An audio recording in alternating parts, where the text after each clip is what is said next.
Hi, and good evening. My name is David, and today I am running a session of Last Fleet. Last Fleet is a PBTA game by Josh Fox of Black Armada Games. It is heavily inspired by Battlestar Galactica, in particular, the sort of the 2000s series thereof. I do have very vague memories of watching some of the original series back when I was younger, and it was repeated on TV. But yeah, this is definitely looking more at the more recent version of that. So yeah, the premise of the game is that you will be playing some of the last surviving remnants of humanity fleeing through space on a fleet of ships, both military and civilian, from an implacable alien foe. This game is being run as part of the Gauntlet, which is an online role-playing group. We arrange games like this one through a calendar where you can go sign up to sessions, join in, play with us, all that sort of stuff. You can find the website at gauntlet-rpg.com. I'll put a link to that down below. As I say, we have our calendar where you can sign up for games. And it should be noticed as well that there is no requirement to be a member of the Patreon or anything else to sign up for games there. They are free to anyone. Patrons do get advanced access, so often that they'll get first swipe at the spaces, but it's free for all. There is also we have a number of podcasts and a monthly gaming zine called Codex, which is available to again to Patreon subscribers, though back issues are available on Drove Through RPG. So if any of that interests you, do check us out at the website as mentioned. Yeah, so that is our sort of initial blurb. I'm actually going to quickly go over the safety tools we'll be using today. Then I will leap into introducing everyone's characters, and we'll pick up where we left off last time. So last time we had our sort of session 0. Obviously, we established the world or the universe, the galaxy, however you want to call it, that we will be playing in. We set up some sort of initial starting truths, some factions, all that sort of stuff. But today, yeah, we'll be looking at characters, getting those introduced, and getting into play. So yeah, as I say, safety tools wise, we will be using the X card. As ever, if you need to use the X card, feel free to put something in chat to do an X sign on screen, or the quickest way to get my attention, just on the off chance I'm looking at a different screen, different tab at the time, is to just say that you'd like to X card something over voice chat. That will get my attention quickest. If you do notice that someone has put like an X in the chat or something and I haven't picked up on it, shout out on their behalf as well. That's cool. If something is X carded, we'll try and remove that content from the scene, and we'll find a way to work around it. If you do want to use the X card, don't feel that you have to explain why you want to use it. I mean, obviously, if you want to, you can, but don't feel that you have to. We will work around it. You won't be. I might ask you to clarify what you're wanting to X card, but I won't ask you to justify why. The other tools we'll be using are the script change, which is a tool for again similar to the X card. It's for both. It can be used for both kind of avoiding content we don't want to see, or just having discussions about content we do want to see. Anything like that, just to make sure we're all enjoying the session we're having. First and most important of all of these is the pause command. This is just to let everyone know we want to have a quick stop, and that can be for any reason. That can be because we need to have an out of character discussion about what's going on in the scene. You want to say, "Hey, is it all right if I do this? I'd rather you don't do that." Anything like that. It can also be used just if you need to leave the screen for a minute and we're like in the middle of a scene or whatever, doorbell rings, whatever else you've got to go and answer it. Just call a quick pause and that's fine. The other ones of particular use are fast forward, which can be used to quickly skip over something. So for instance, say there's a a fight going on, and somebody starts to like go into like exhaustive detail on the injuries they're inflicting. You might just want to say, hey, can we just like fast forward over the gruesome details? We don't really want to see that.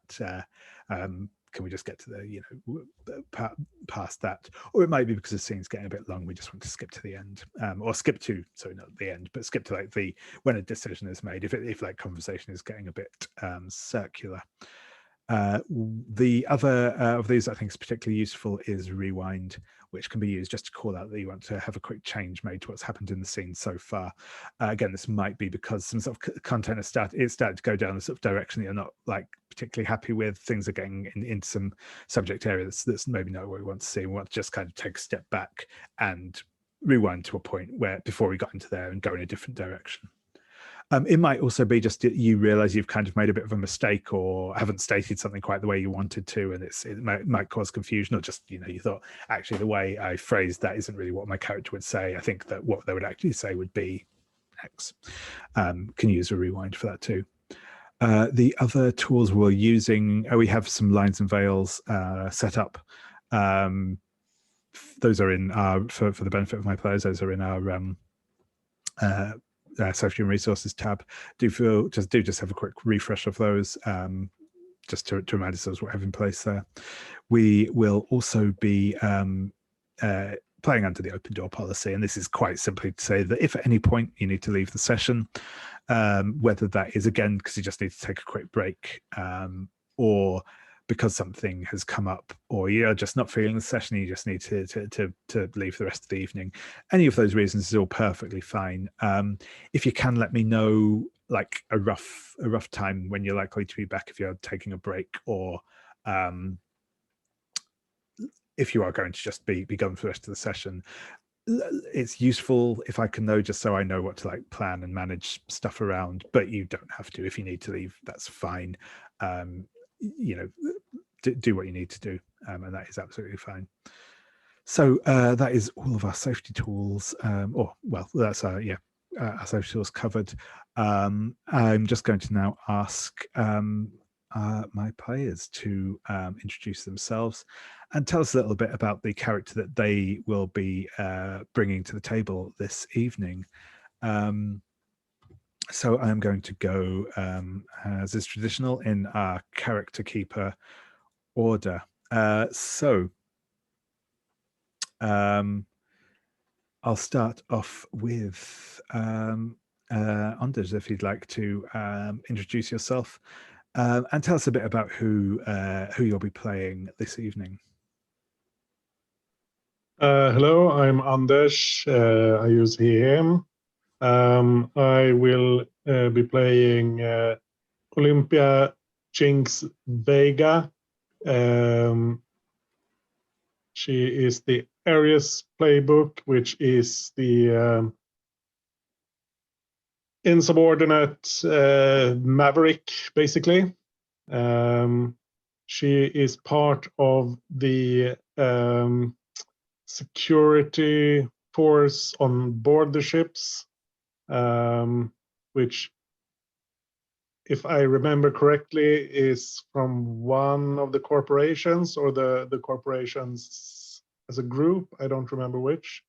So they're not part of the actual military hierarchy, but the military needs them to keep things in check, basically. The way I have her set up right now, she and I, if Alex is okay with this, I've picked her as a Marine and as a pilot, just to get some more contact between our characters, and maybe if there's a space battle, we can be more than one person can be involved in it. I figure she was probably rejected from the academy, pilot academy, for probably, I think she got someone killed actually, because she's reckless and did something stupid, tried to show off or something. Yeah, I think that's about it. I don't know if we should go into the moves. Anything? I think that's fine for the moment. I think that's fine for the moment. No, that's brilliant. Thank you.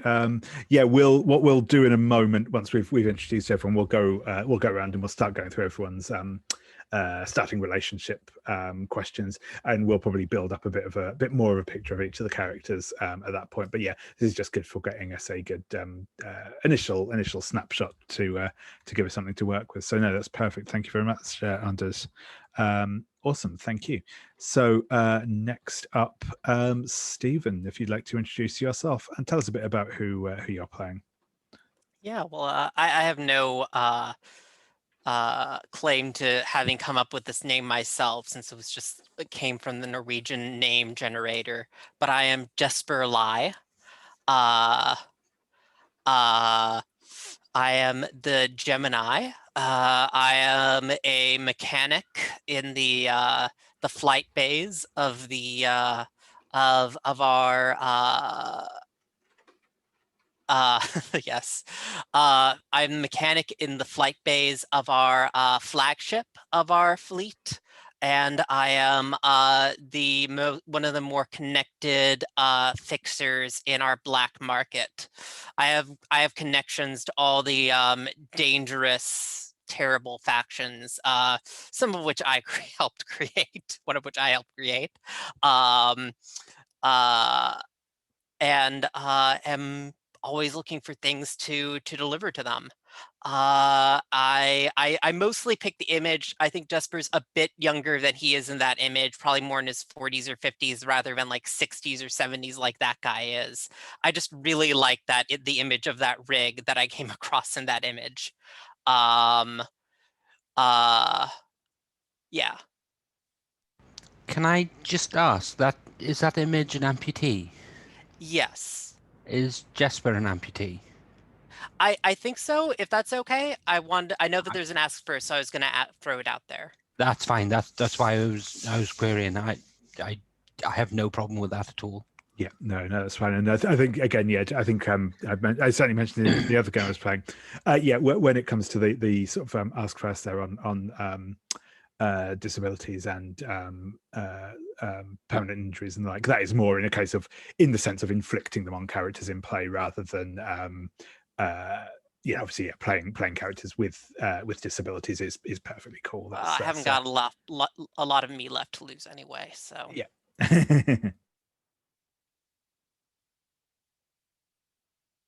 But yeah, no, anyway, brilliant. So that's I just muted myself unnecessarily. Oh yes, and as the I forget if I mentioned, but as you can see, he/him pronouns.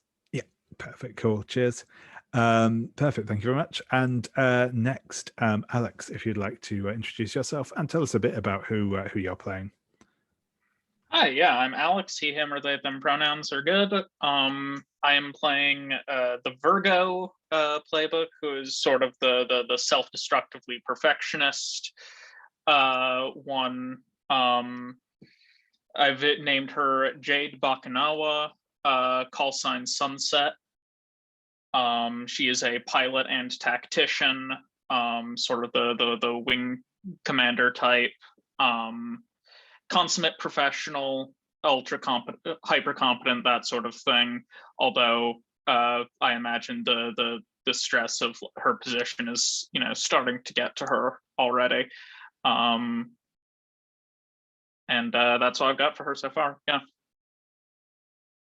That is perfect. Thank you very much. And last but not least, Gowan, if you'd like to introduce yourself and tell us a bit about who you're playing. I'm playing a character by the name of Athena Burnside. She's the Libra playbook, which is very much the politician and the fixer for the fleet, and she is the Fleet Liaison officer. What that means, it means if anyone has a problem in the fleet, they come to her. Yeah, that's not a fun job. That is very much not a fun job. She was only supposed to be doing this for the first 3 months, and then another another officer was going to take over, and she was going to go into hypersleep or go into suspended animation with her family that is on one of the sleeper ships that is actually with the fleet itself. And the person who was supposed to be replacing her was lost during a tragic accident during one of the previous engagements with the aliens, and so she's had to stick around, and she's a bit bitter about it. One thing I would like to ask, we've got an ask first on marital infidelity. So I wanted to put out to people whether they would be okay with her husband actually being in suspended animation, or whether you preferred the husband to actually have passed away previously. That is certainly fine by me. Again, that is something that I know I entered that with the ask first in there, but again, that's more for particularly for like when it starts getting into character stuff more. So I'm absolutely cool with that. That sounds awesome. Obviously if anyone does have issue with that, then we can address that. But I think it adds an awful lot of tension to the game if something happens and then her husband wakes up, and but I wanted to put it on the table before we do anything, just due to our safety tools and what we've established previously. She doesn't have a call sign. Everyone calls her Mrs. Burnside, and people generally aren't on a first name. People outside of the ruling council aren't on a first name basis with her, and she's a bit isolated as a result. Yeah, that is perfect. Awesome. So that sounds great. So yeah, we have our initial character. So actually, I will just quickly recap over what we discussed last time in terms of our setting. We kind of established that our the world before the attack of our alien predators was essentially on Earth. We have been referring to it as Earth at this point. Whether it is our Earth or a different Earth is not that relevant, all told.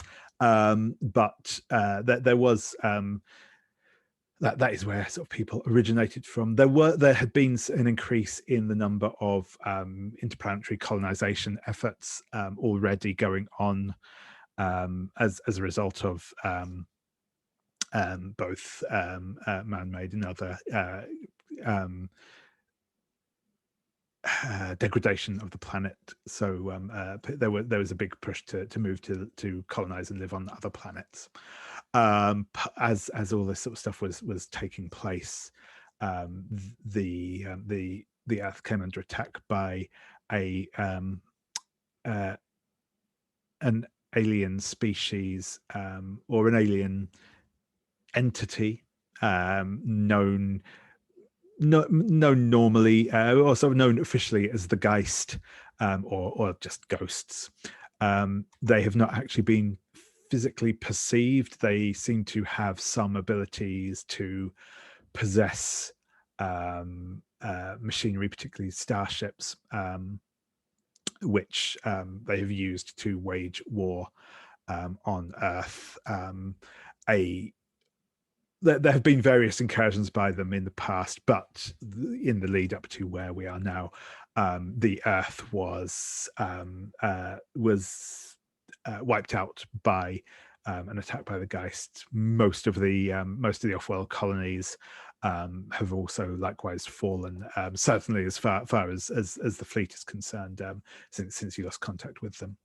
And speaking of the fleet is formed around the battle carrier Dauntless. It was already it was a colony fleet, mostly made up of corporate-owned, either corporate or privately owned starships, with the Dauntless and some other smaller escort ships on escort duty with it when the Geist attack took place. Since fleeing from the Geist, there is a slightly awkward truce, is probably the best way of putting it at the moment, between the corporate executive board who are managing this expedition and the military crew of the Dauntless. number of important factions that are present aboard the fleet and have come into prominence certainly in their new situation. Are the Union of Engineers, who are basically the engineers, maintenance crews, etc. for most of the starships. They have a presence at least on most of the starships. They're more relevant on some than others. There's Lodestar, which is a private military contractor who were contracted for the essentially the on-planet security of the colonist expedition. They have a military vessel of their own, though whereas the sort of the official navy, as represented by the Dauntless and its escorts, are primarily focused on interstellar sort of space combat, lots of fighters, that sort of thing. The Lodestar are predominantly made up of Marines with some fighter support, and have been taking on a sort of a quasi-policing role aboard the fleet. There are then the Benites, who are a kind of spiritual religious group of pacifists who have a large generation ship, which is the primary source of food and manpower in general for the fleet. But they are very passionate in their political and spiritual views, which has led to some conflict between them and the rest of the fleet. And finally, there is Tempest Applied Solutions, who are a high-tech corporate faction. They have a ship of their ship is known as the Prosper Operations Vehicle. It's a very high-tech interstellar scouting and prospecting ship. They have particular skill in seeking out new resources and other things in space. So that is kind of where we all are. So we have had a chance to get a quick introduction to each of the characters. So what I'm going to do now is we'll see if everyone checks on the PDFs. This will be I haven't actually put this information in the character keeper, I don't think, so apologies for that. But on the second sheet in the bottom right corner of your playbooks, you'll see that you have a number of relationship questions in there.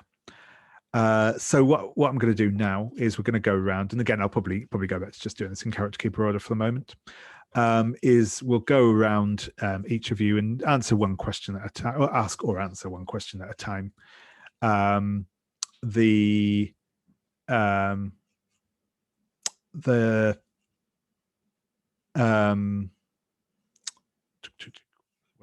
Yes, so these questions, you can either ask these openly and see if another player character is interested in taking on that role with you, that relationship with you, or you can choose to provide an NPC that you think fulfills that role for you. If either you know, maybe none of the other players is particularly feeling that link to your character, or maybe you just have a cool idea for an NPC that would like fit into one of those relationships. Either is fine. So you can, like I said, you do feel free to just say, I'm going to choose this question, but I think that's an NPC who is this person, and we'll detail them out. So yeah, I'm going to, as I've said, I'm going to throw this over to our first character. So Jinx, if you would like to ask one of your questions that you're interested in knowing who is there. If you either get asked a question by another player or ask a question of another player, you will start at a level 1 relationship with them. Your relationship with them won't go above level 1 at the start of play. So once everyone has been interconnected with everyone else, or if everyone is interconnected with everyone else, you'll all essentially start with 1 relationship with everyone. But that also goes for any NPCs you introduce as well. You will also start at 1 relationship with them. But yeah. So I hope that was clear. But yeah, with that anyway, so Jinx, if you would like to choose one of your questions. Yeah, I think I'll start with the one where everyone will say, that's me, because the question is, who thinks I'm out of control? Yeah, and what did I do that crossed the line? I see Alex raised his hand very quickly. I think it certainly makes sense given their relative positions, Yeah. Especially if I imagine I imagine it's something fairly simple to the effect of like Jinx. So is Jinx pilot for Lodestar or for the Dauntless? I think Jinx actually isn't a pilot primarily, but since she has some pilot training, and I imagine we really, really need pilots, I think she gets called in. And I think it's for the Dauntless. I think that's more interesting. So as part of her duties, she's like a squad commander or something of a group of the Marines that keep order. But then she also does shifts as a pilot, or gets called in when there's an attack or something. Nice. But she's not rated for these fighters. She's I mean, by virtue of her stats, she's a solid pilot, but she's also a crazy maverick, so she'll do dumb stunts and not care about the plan or anything. Yeah, which is super great for the Virgo. So I mean, I think kind of just want to go with the fairly obvious scenario here, which is that Jinx did not follow a plan that was laid out, possibly a plan that was laid out by Jade herself. And it, I mean, I would say because I would want to leave like the details of like what Jinx actually did up to you. But I imagine like it was one of those things where it like ended in like mission success, but like possibly at a higher cost that than we might have otherwise had to pay. Yeah, like she refused to withdraw or something when we were supposed to withdraw, and no, I can take them, and like took out an enemy fighter, but it was bad for the overall mission for some reason. Yeah, maybe someone else had to let me know if this is cool. Maybe there was another pilot that ended up going down in an attempt to bail you out. Yeah, maybe, or maybe they just followed me, like yeah, sure, we can do it, and they didn't make it out. Yes, I love that. I mean, I hate that, but I love it. Yeah, so how do we know this? Because I see there's lines for relationships and then there are tick boxes. Yeah, that's right. So if you want to where I'm just finding out what I've read. Yeah, so if you want to, just write in. If you want to write in Jade, and likewise Jade will write in Olympia, and then you just start with one tick in that relationship. Yeah. So, I think I'm reading this correctly anyway. I'm just going to double check back that I'm not. yeah, I was going to ask, does it stack if like people answer multiple questions? No, Or does it?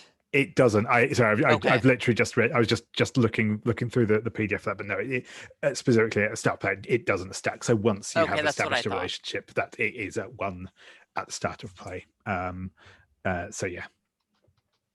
Yeah. Also, I don't know what convention we want to use for like call sign versus like actual name. But I'm fine with whichever. Cool. Yeah. I think it's probably a personal thing in general. I think for people, but yeah, feel free to go with whatever you like. I know I'm going to be calling people by their name all the way through because, civilian, corporate. Yeah.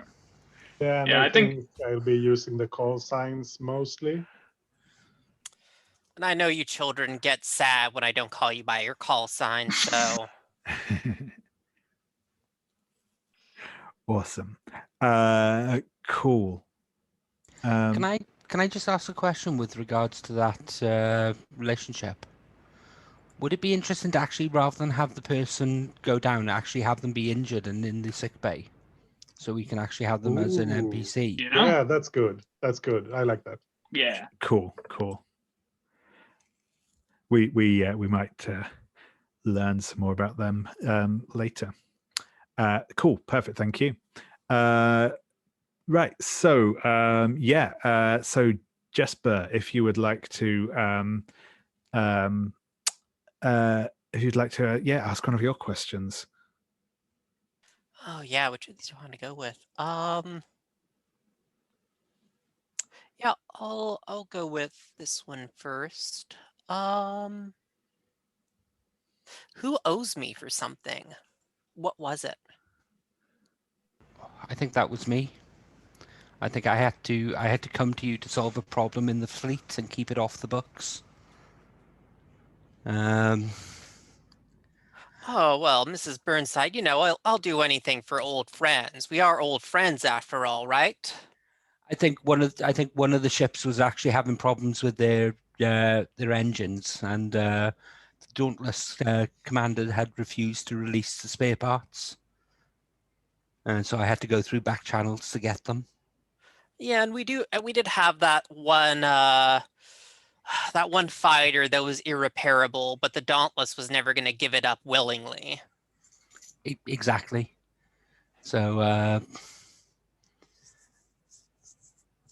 cool. The question is, how much did you actually fleece me for that? Was it an amicable trade, or did you make me pay over the odds?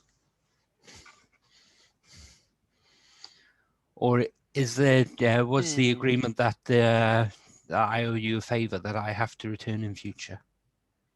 I mean, the Dauntless is pretty protective of their fighters, Mrs. Burnside.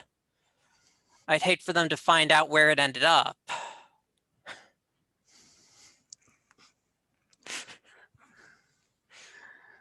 So that's a yes then.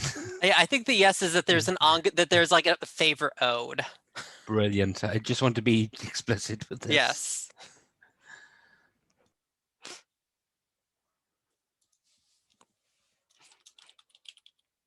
Awesome, thank you. So next, Sunset, if you want to ask one of your questions. Yeah, let's see. One of the reasons I picked the Virgo is that I like all of these a lot. Who is the only person that can get through my reserve? What went wrong when we last had fun together?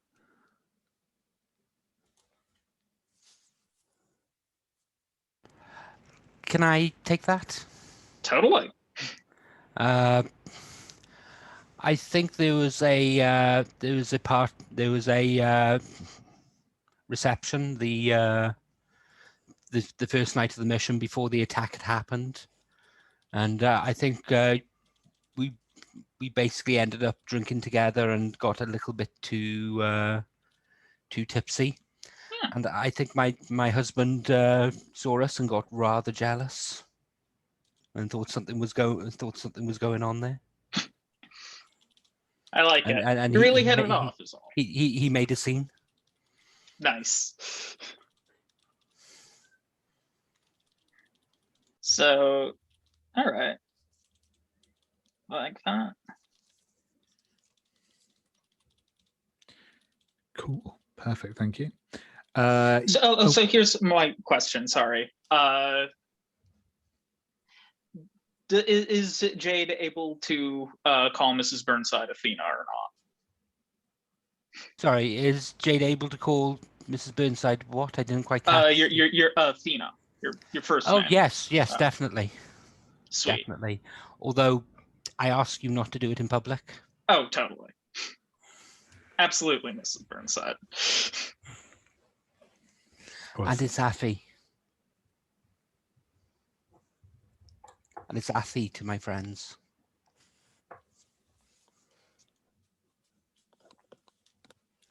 Nice. Thank you. Perfect. Cool. And Mrs. Burnside, if you'd like to ask one of your questions. Okay. Who has suffered because of a decision I made?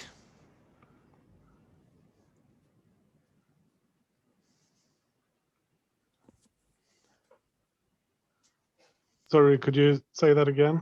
Yes. Who has suffered due to a decision that I made? That could definitely be me. Okay. So I think like maybe I have like a crappy job. I mean, part of as part of my duties, like I'm stationed in a part of the ship where I'd rather not be, for one reason or another. After the incident with the previous incident, did I demand that you be put on mess duties for a while as punishment? Maybe, or maybe it was just, no, we need someone there. Take her, whatever. I don't care. Yeah, I'm wondering. But if you want to be vindictive, that's fine with me. Oh. Depending on how old the relationship is, was Mrs. Burnside even in like at some point an administrator that was involved in you like being kicked out of the service to begin with, and is why you're not? Ooh, Oh, I like that. that's interesting. Yeah. Yeah, you were the one who made the decision that I wouldn't get a second chance at the academy or something.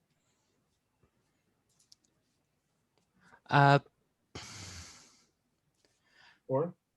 I was gonna suggest that Mrs. Burnside was a lawyer in when she was back on the planet. Mhm. Did she actually bring the case against you? Ooh, yeah, that's great. So does this mean that we both have a relationship that we tick, or is this Mrs. You both do. Burnside has a relationship with me? Yeah, you both do. Yeah, if you look at the character PDF, it's there in the character relationship section at the bottom. I Okay. think that once Yeah, that's right. yeah, I think that once we get into play, and I will double check this shortly, but I think once we get into play, your relationships can go up and down independently. They're not like tied to each other. But at the outset, yeah, it's kind of a reciprocal thing. Cool.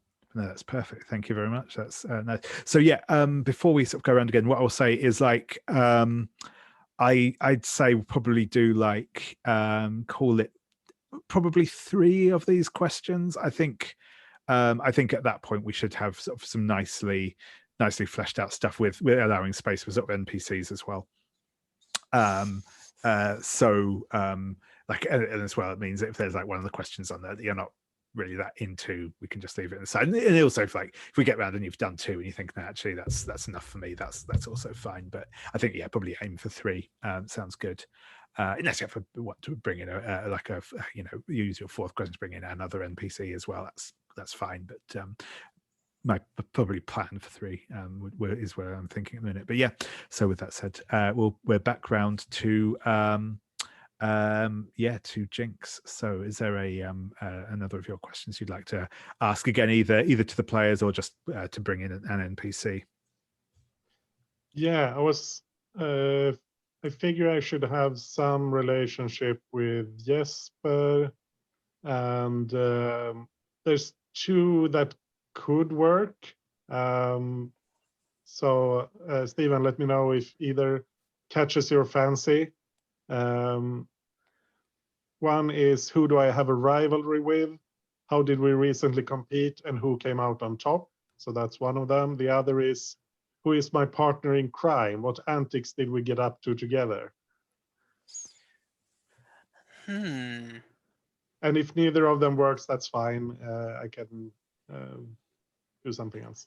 Yeah, I guess that depends on like which of these you want. Like, do you want to suspect that I'm up to something, or do you want to need me warts and all?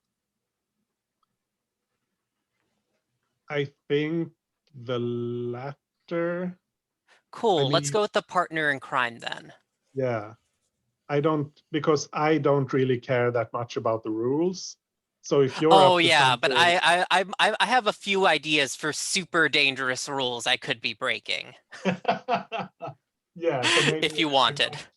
Maybe I'm not that into those parts, but because like I was thinking that maybe the thing you might suspect me of is that I am delivering potentially ghost contaminated material to the Tempest Applied Solutions.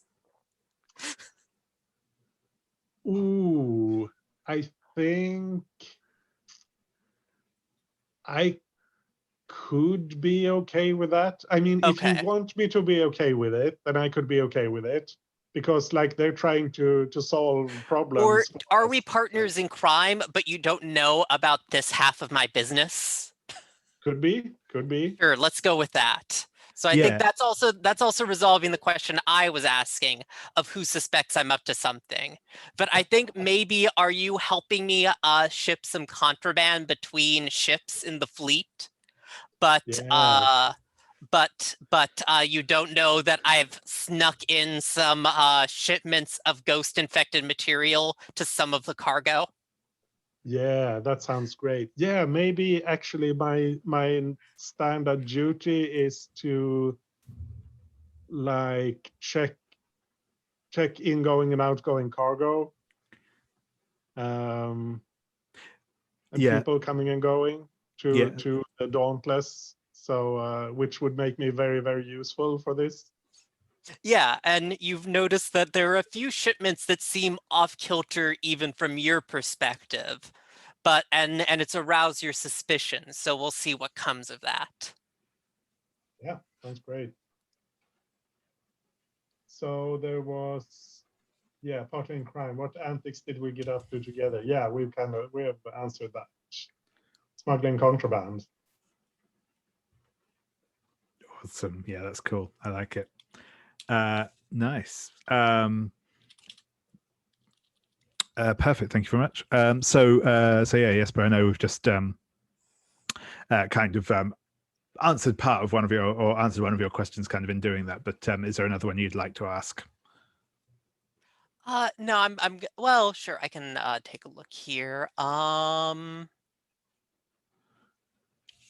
Yeah, I think that with that one, with already the needing me warts and all, I think, do you want Jade, like, I guess I throw it out to you, Jade, like, do you want to need me, or do you want to think I'm a dangerous liability? I think it's more interesting if like the really uptight perfectionist one actually like needs and is not so suspicious of the like clearly two-faced Oh, you know, okay. What do divided you need me loyalties for? character. Forget what moves have you gone with? Did you take? I have single-minded pilot and tactician. You're an engineer, right? Yeah. So I mean, it could be that, or maybe we've even like developed a decent like working relationship in the hangar bay, right? Yeah, Wait. I'm wondering sort of if maybe Jesper's someone who you can kind of because they're sort of outside of your like direct chain of command sort of thing, they're the kind of person that you can, you know, bitch about what's going on to and that sort Yeah. of thing. Yeah. And so are you also like then vaguely aware, but because the other half of that question is what recent indiscretion have they overlooked?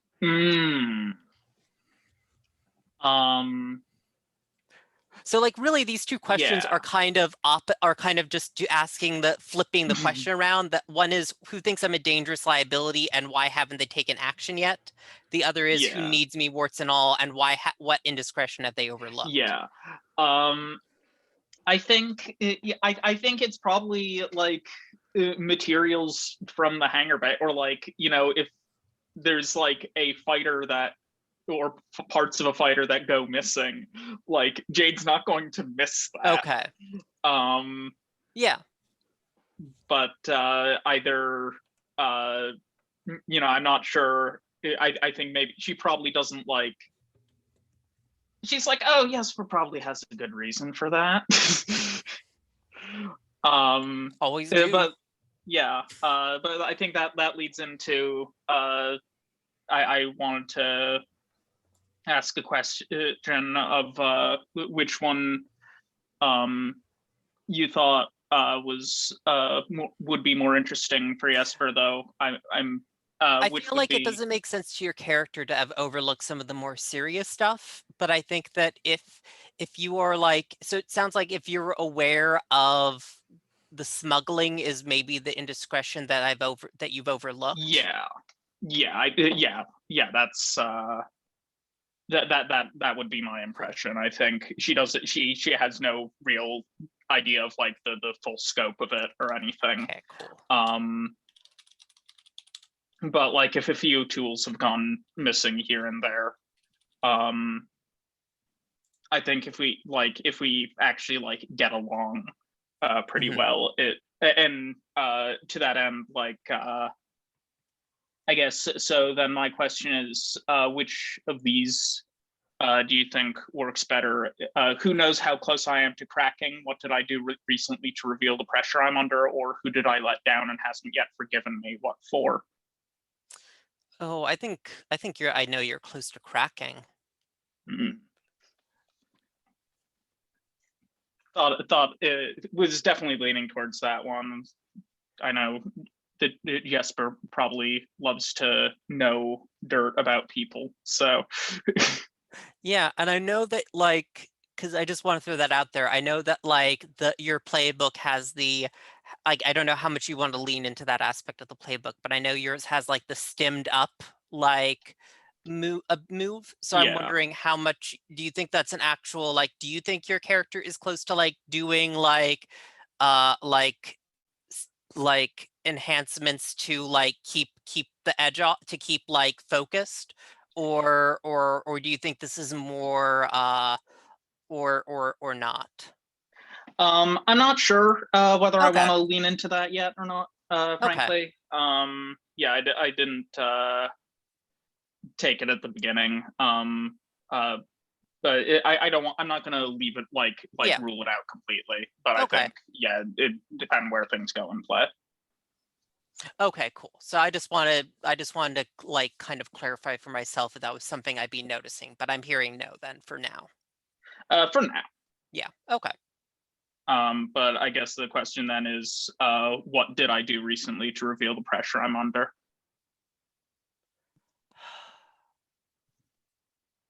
I think,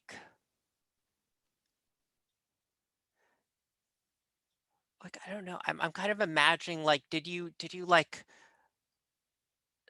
I feel like there was like something that happened after like landing like in the bay that like revealed like you can't, like, you're not able to kind of directly partition off like the out like what you do on the outside anymore. Like, did you like lose it a little bit and like fire off the ship's guns in the bay and I like overlooked it?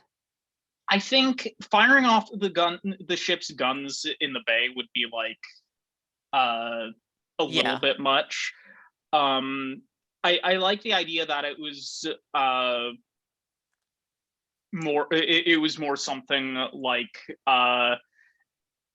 Jade like would not get out of her fighter after she came in. Yeah, like were and- you like actually like injured and bleeding out, but you like wanted to stay in the fighter and just have me fix it up and send you back out? Yeah, I like that. Or I could see that, or I could see it being like, no, the mission is over, but like she's just kind of freaking out a little bit, and Jesper had to like Like, talk her down and out lose of someone the on fighter. the mission and you wanted to go back out and rescue them, but like we had received the order to do a jump out? Or can I make a suggestion? Yeah. Maybe just being really shook up, like shaken, visibly shaken, and like emotionally out of it. Yeah. Yeah. Okay. When I think Okay. I think I like that. I think I like I like the idea of she comes in like it was a rough it was a rough fight, and she's just kind of like it's not that she wants to go back out, but she's just like not willing to like get out of her fighter, and is freaking out kind of, and that Jesper had to like talk her down and Okay.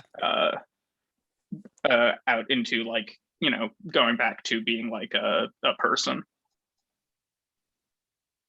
Mhm. That part is up to you, but it's interesting to me if like to like have like our characters' relationships to like partially explore like the you know part where like Jesper might feel obligated to not be like awful. Yeah. No, that's fair. and like, you know, be, you know, human. All right. Awesome, thank you. No, that sounds good. And so Mrs. Burnside, do you have another of your questions you'd like to ask? Yes, I've got relationships with all of the player characters so far, but I'd like to ask, but I think I have a good idea who I'd like to offer this to. Who do I confide my doubts to? What regrets have I shared with them alone? I'd like to. I'm wondering if Jade and I are still in touch and are actually close friends, and we've had other drinking sessions afterwards. I like that. I think that's very cool. Because I was prosecuting Jinx, I like the idea that Athena was actually the equivalent of National Guard, and was actually part of the Judge Advocate General's office, and she's terrified of actually being pulled back into the military being reactivated. Also, we can bond over how much Jinx sucks. So, no, I like that.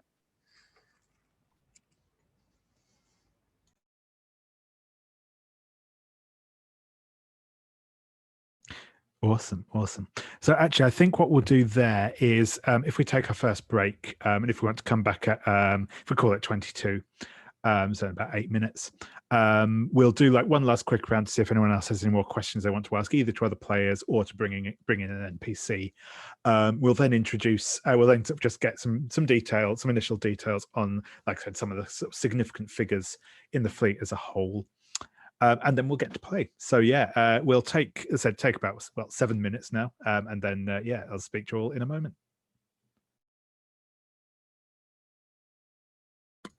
So yeah, as I say, I think I'm just going to I'm going to go back to Jinx and ask, is there another one of your questions you'd like to ask again, either to another character, another player character, or that you think would suit an NPC that you have in mind?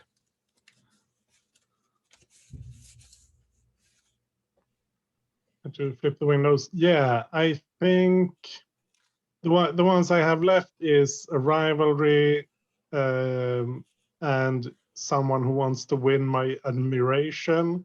And I think I want the first one, but it doesn't really fit with any of the player characters, I think. So probably an NPC for that.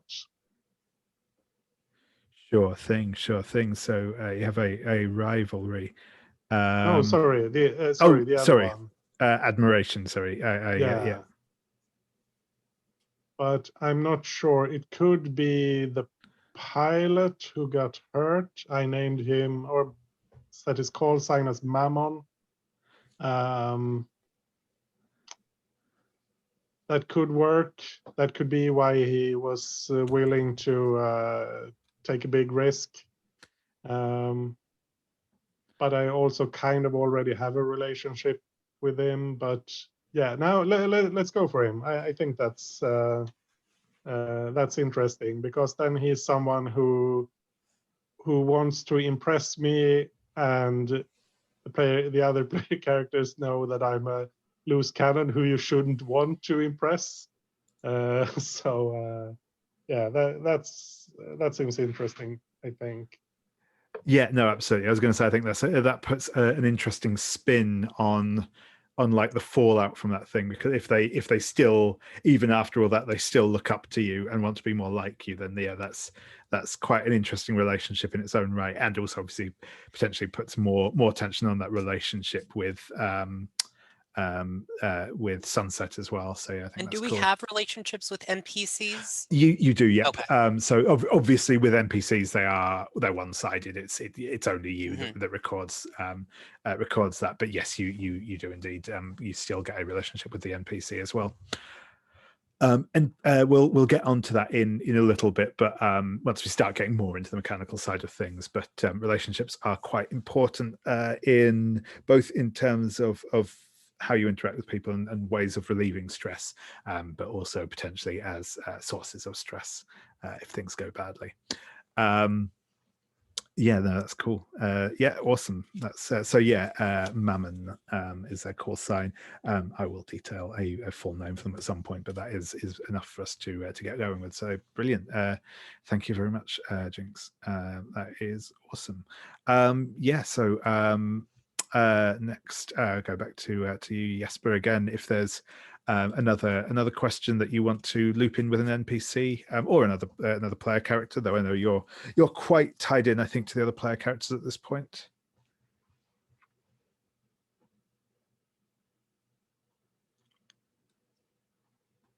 Sorry, was that for me? No. No, so that's for Oh, Jesper, sorry, I was yeah. muted. I was going, I have, like, it feels like I can think of someone for this, but I'm kind of thinking of, like, if anyone has a thought for an NPC who thinks I'm a dangerous liability. Otherwise, I can think on that a little bit myself and throw something out there.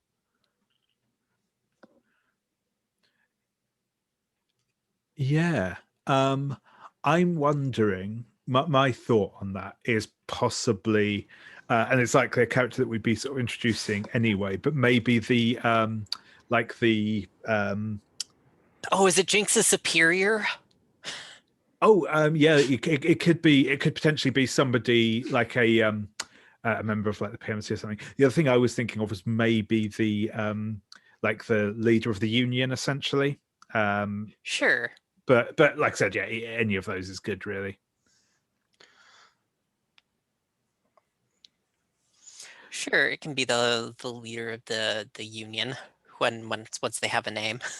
Yeah, I was awesome. thinking maybe like someone like the XO of the Dauntless thinks this guy is dangerous, is unreliable, but we don't have anyone else who can do the job. Or is that too much? Like, because I do need to also answer, like, why haven't they taken action yet? Maybe you're supplying them with something they need. Maybe they just haven't caught you. There's not been enough evidence to actually put through a court martial. Yeah, I don't know. I feel like that's.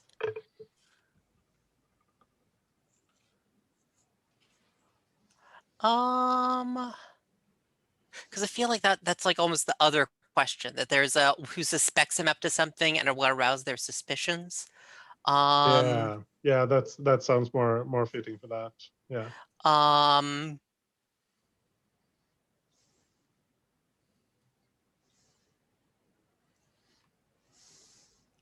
mean, I do.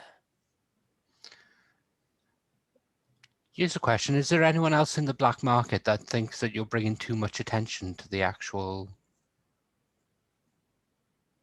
you think you're actually bringing too much heat down on them?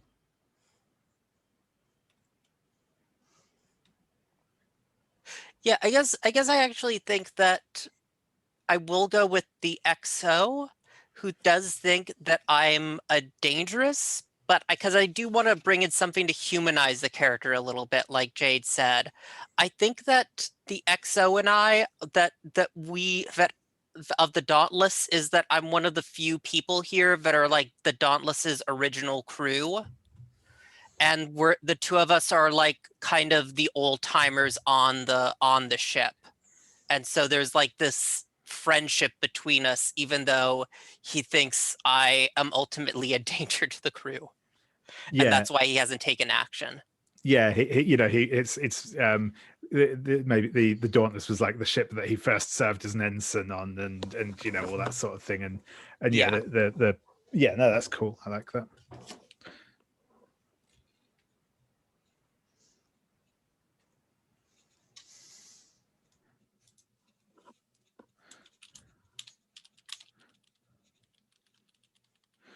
Cool, perfect, thank you. Yeah, that's great.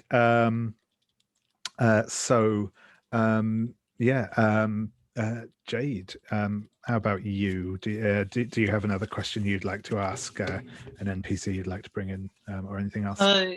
Yeah, so I was thinking this could be the XO of the Dauntless, or possibly like Admiral of the Fleet, if that's a different position. I'm not sure. I think it'll probably be the XO hierarchy. because I think that we discussed last time there wasn't really quite an admiral of the fleet. Yeah. Yes, and I think so. I think his name is I don't know, what would its position be? Commander, captain? I think actually you would have a commander or captain of the ship, and the XO is like their right hand guy, the person they tell to get things done. Yeah, they're like the bosun. They're effectively the person in charge of personnel aboard ship. Yeah. So all right. They do actually. There is a kind of generic rank structure somewhere in the book. I'll have a look at that. Yeah, so I mean, it's not like super important exactly what their title is at the moment, but we can kind of detail it out. But yeah, it's that. Sorry, go on. No, that's okay. Yeah, something like I'm just saying here, like lieutenant commander or something like that is probably the right sort of rank. All right, I think his name is Booker, and I think the question I want to associate with him is, who did I let down and hasn't yet forgiven me? What for?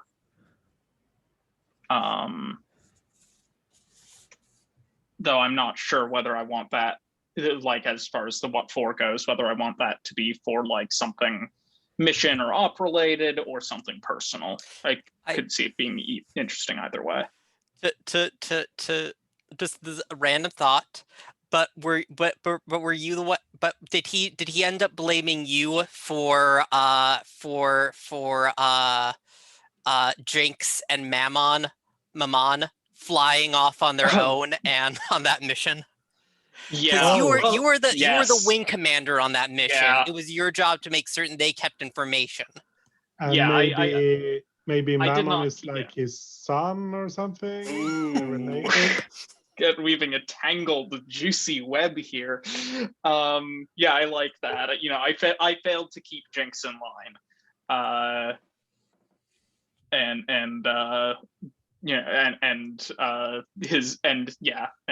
His son got hurt because of it. I like that a lot. Yeah, awesome. Look, we all knew that Jinx was gonna be an asshole, Jade, but I expected you to keep her in line.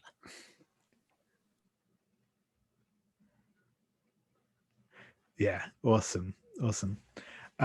Perfect. That sounds awesome. Great. We have that one set up. Mrs. Burnside, do you have another question you'd like to ask, or an NPC you'd like to bring in, or both? Yes. Who believes in my leadership, and what could I do that would let them down? I think the head of the corporate board has been grooming me as a potential board member. Not so much as a replacement, but I'm their protege. Yeah. But I think if I do something that makes them look bad and actually diminishes their authority within the fleet, that would go very badly for me. Sure thing.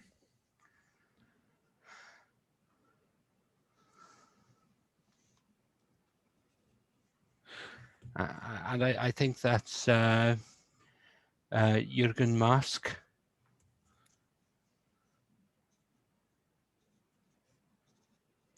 MARSK. Cool. Jürgen Mask. Awesome. Yeah, that sounds good. Brilliant. I think that is probably, I'm looking at our, we have some good relationships built up between you all as a group. We have a few key NPCs built out. I'm just going to now quickly go in and, as I said, just touch in. And what I'll probably do is, at least to the best of my, that's not quite true. I'm going to go to each of the characters that I think is probably most tied into one of the significant factions or groups, and just get like details on their head of head. There's probably no better words for it than that.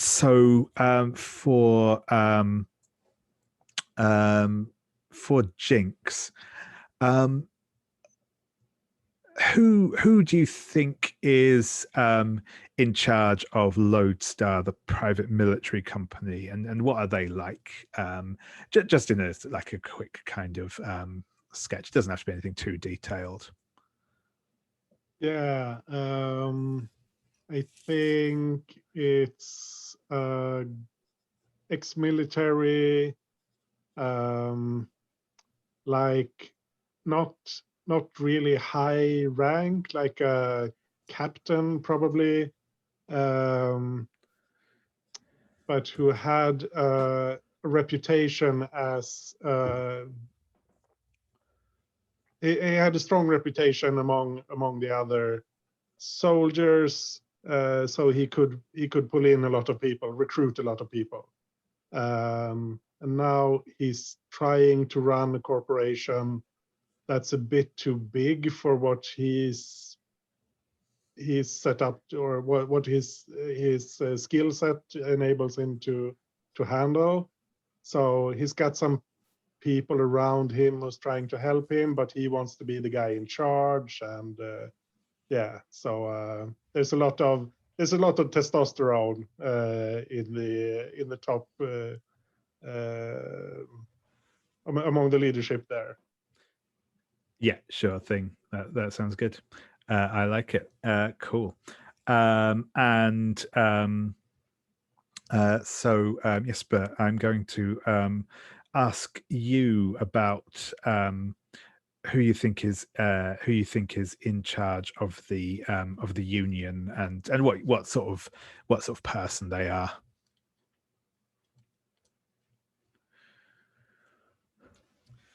Oh.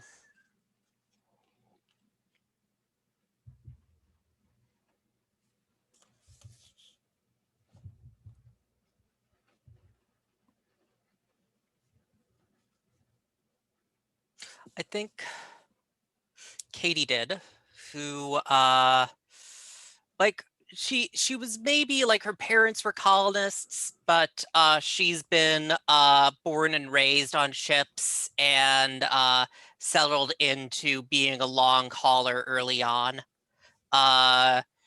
She's youngish, like in her mid-20s, but she's pretty influential, but she's kind of become one of the most influential folks among voices among the union. Awesome, awesome. That's great. And I have also just seen Jinx's, or so to say, Anders' suggestion there for the name as of Carl Wrecker, the head of Lodestar, or well, I should say the head of Lodestar within the confines of this ship, of this fleet. But yeah.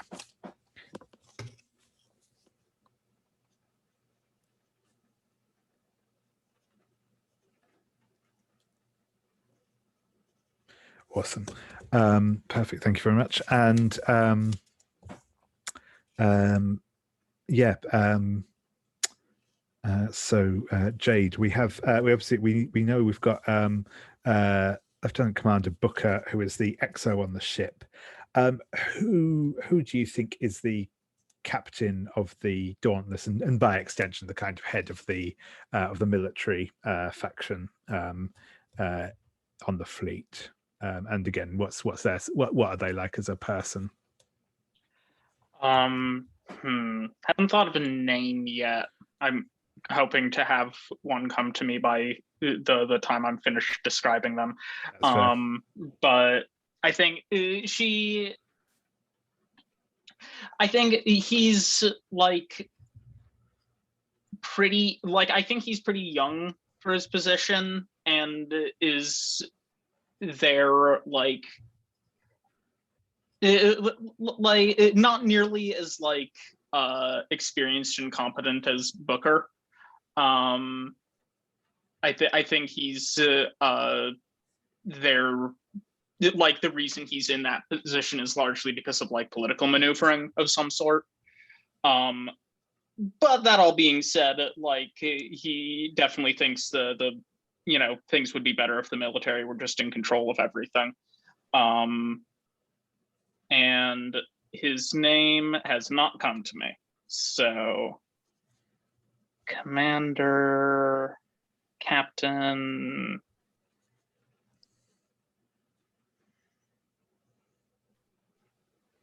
No, blanking. I'll come up with something, or if somebody else has a suggestion. If someone else has a suggestion, or if I come up with something, but yeah, we can revisit. It's not super important at the moment. So yeah, yeah, and yeah, I think that's quite nice. We've kind of got the Booker has obviously kind of like reached like the limits of his career, whereas this person was up on the fast track when everything went down. I think that's quite an interesting dynamic to have in this. So that's cool. Alex, can I just ask, with such a young commander, is this mission his first command? Oh God, it totally is, right? Like, yeah, absolute disaster. But yeah, I think so. Yeah, awesome. And again, it was obviously that this was not supposed to. This was essentially supposed to be a little more than a glorified escort mission. So it was a fairly kind of low stakes, as these things go, missions. That makes sense as well. Awesome. Perfect. Thank you very much. And finally, so Mrs. Burnside, you can probably guess the question I'm going to ask of you, but we obviously already have a name for our the head of the executive board, Jürgen Mask. But yeah, if you just want to let me know a little bit more about Mask, what their what he's like, what and what sort of. I'm also kind of interested in obviously he's part of the general executive control of this mission, but like what is his corporate background, as it were, if that makes sense. He's very much a pragmatist. He's been brought in because he has experience basically working with other companies, and it's his experience actually working alongside other partners that has had him there. He was the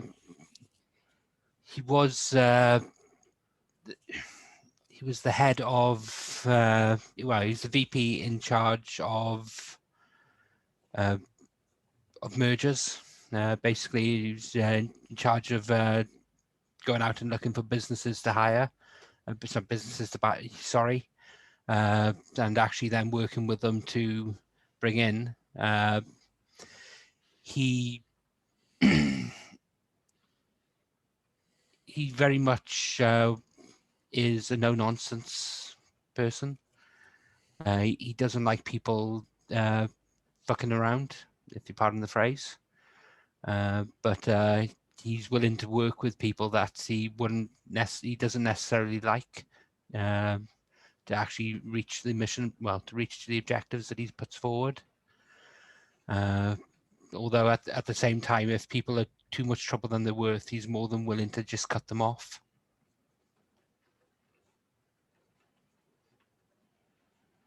He is ultimately a pragmatist and looking after the bottom line of the company. Awesome. Yeah, that sounds good. I like it. Great. So yeah, we now have at least an initial view of some of the key movers in the fleet.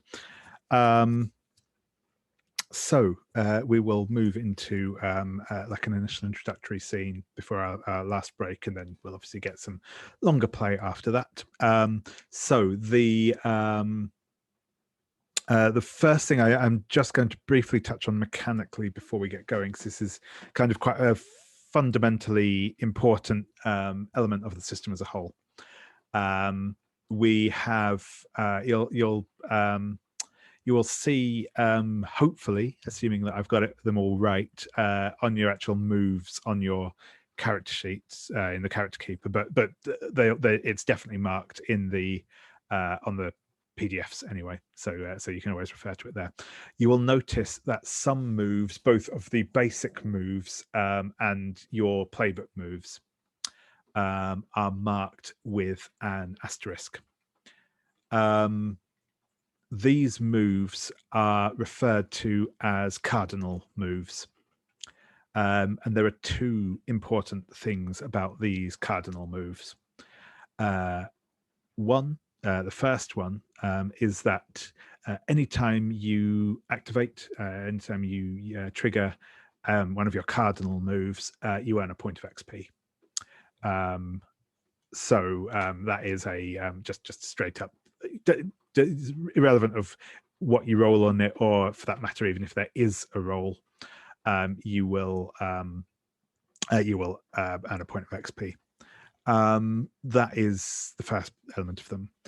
The second element is that there is a move called oops, I have not got that in front of me on the character keeper, so I will just quickly refer to it so I get the right name.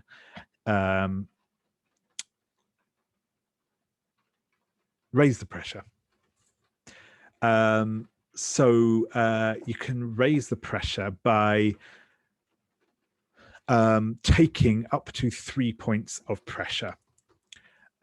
For every point of pressure you take, you can add +1 to a roll that you've just made. So you can essentially, it is a retroactive thing. It happens. You can do it after you have rolled a move to give yourself a bonus to it. That is, and as I said, you for each point of pressure you mark up to 3, you get a +3 to the roll you've just made. The other factor of cardinal moves is that you cannot use raise the pressure on cardinal moves. So any move that is a cardinal move, you cannot use that raise the pressure to increase it by. Raise the pressure, though, is in and of itself a cardinal move. So whenever you use raise the pressure, you gain a point of XP. So essentially, you can never gain 2 XP essentially for using raise the pressure and a cardinal move, because they aren't compatible. But you can, in theory, get a point of XP for using any move if you're willing to pay pressure on it. But you can get supported and wait helplessly. That is correct. Okay. Yeah, you can use those other moves when as in combination with cardinal moves. It's just specifically that raise the pressure move you can't use on other cardinal moves. So those that's kind of the trade-off with the cardinal moves, is that you have less in your way to shore up the roll if it goes badly, but you always earn XP for using them. If you ever hit, and when I say ever hit, when you hit 5 pressure, your pressure at that point is so. I should explain that pressure is kind of quite an important factor of this game in general, which is why I'm giving this little spiel on it now. When your pressure hits 5, it kind of freezes at 5. Once it is at 5, you can no longer take any moves that would increase your pressure. With the exception of, you can still take a move that has the potential of giving you pressure on a miss or whatever, but you can't choose that option. You basically can't voluntarily take pressure that would take you above 5. Also, when your pressure has hit 5, the only way you can reduce it is by using one of your breaking points, which you tick off. It will give you a prompt to narrate something happening, usually something fairly bad, and that will let you reset your pressure back down to 2. There are other moves that will allow you to burn off pressure before it hits 5, but once it has hit 5, you have to hit one of your breaking points basically, and one of the breaking points that everyone shares is essentially your character exits the game through one reason, so through one method or another. So basically, if you've used up all of your breaking points, then your character at that point will exit the game, and in one way or other. So that is sort of a brief overview of how like the pressure mechanic and those sort of basic moves all pull together, just so you know you're aware of that going into things. And as I sort of alluded to in the in like the initial discussion in like the cats and stuff last time, the intended sort of rhythm of this is that you'll have kind of, you know, I mean, action, though it doesn't necessarily have to be like blazing guns and stuff, and starship lasers, can be sort of intense political thriller type stuff as well. But basically, you'll have intense action scenes where you're going out and getting stuff done that will probably wrap up the pressure, and then like more interpersonal scenes where you try and recover from that, from the pressure you're under, with some of the other moves. But as I say, that is the kind of the intended rhythm of the game. That's how it's sort of designed to work. Obviously, as ever with any PBTA game, we will be playing to like follow the fiction and find out what happens. So we won't be using it as like a hard framework as such, but just something to be aware of when it comes to like how pressure works. So with that, we will begin. If everyone wants to set their pressure down to 1 for the moment, and I think currently everyone's is on 2, but yeah, if you want to take out the second box.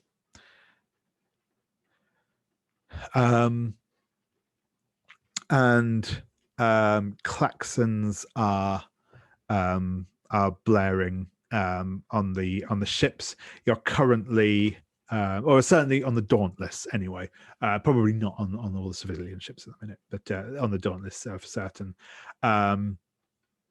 The ships have been stood up to a yellow alert, as you have just come out of your most recent jump, and into a at least assumed deserted area of space. No major planetary bodies, no asteroid fields, nothing else of any particular stellar significance in this area. But as you have come out, the ship's sensors have picked up a ship drifting in space. It is a moderately large bulk freighter.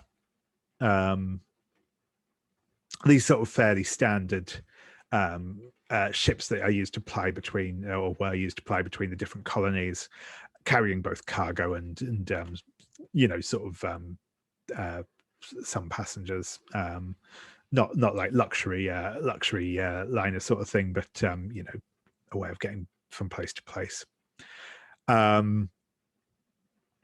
As I say, as you come in, the alarm has been raised.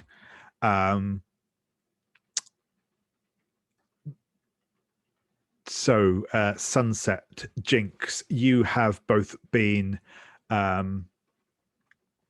called in to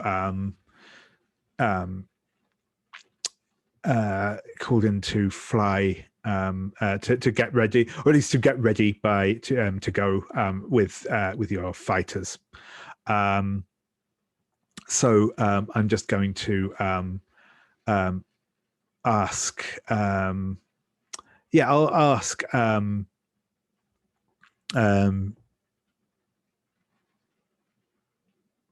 Sunset first. You have obviously been given the Lieutenant Commander Booker has called has basically given you the very, very brief details that they have so far. That you have, we have an abandoned ship. They have not yet been able to determine if it is under the control of the Geist. It's floating adrift. They've asked you to sort of pull together I forget what the word is, but just a small sortie of fighters to be ready to dispatch. How does this sort of look as you're kind of briefing the pilots on duty? I think it's very by the books. It's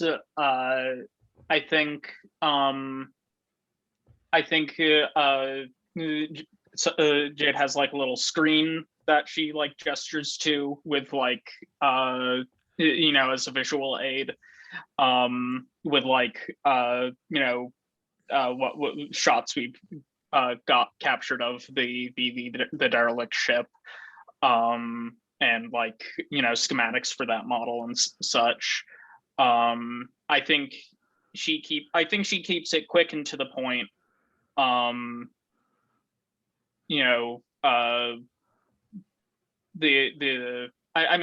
So what is the mission here is to just like investigate and see, like, because if it's not Geist controlled, like there's valuable stuff on there we could use.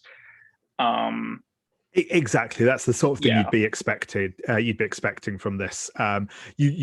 Probably you'll be directed to fly out and do a visual inspection at some point, and obviously potentially to be prepared for combat.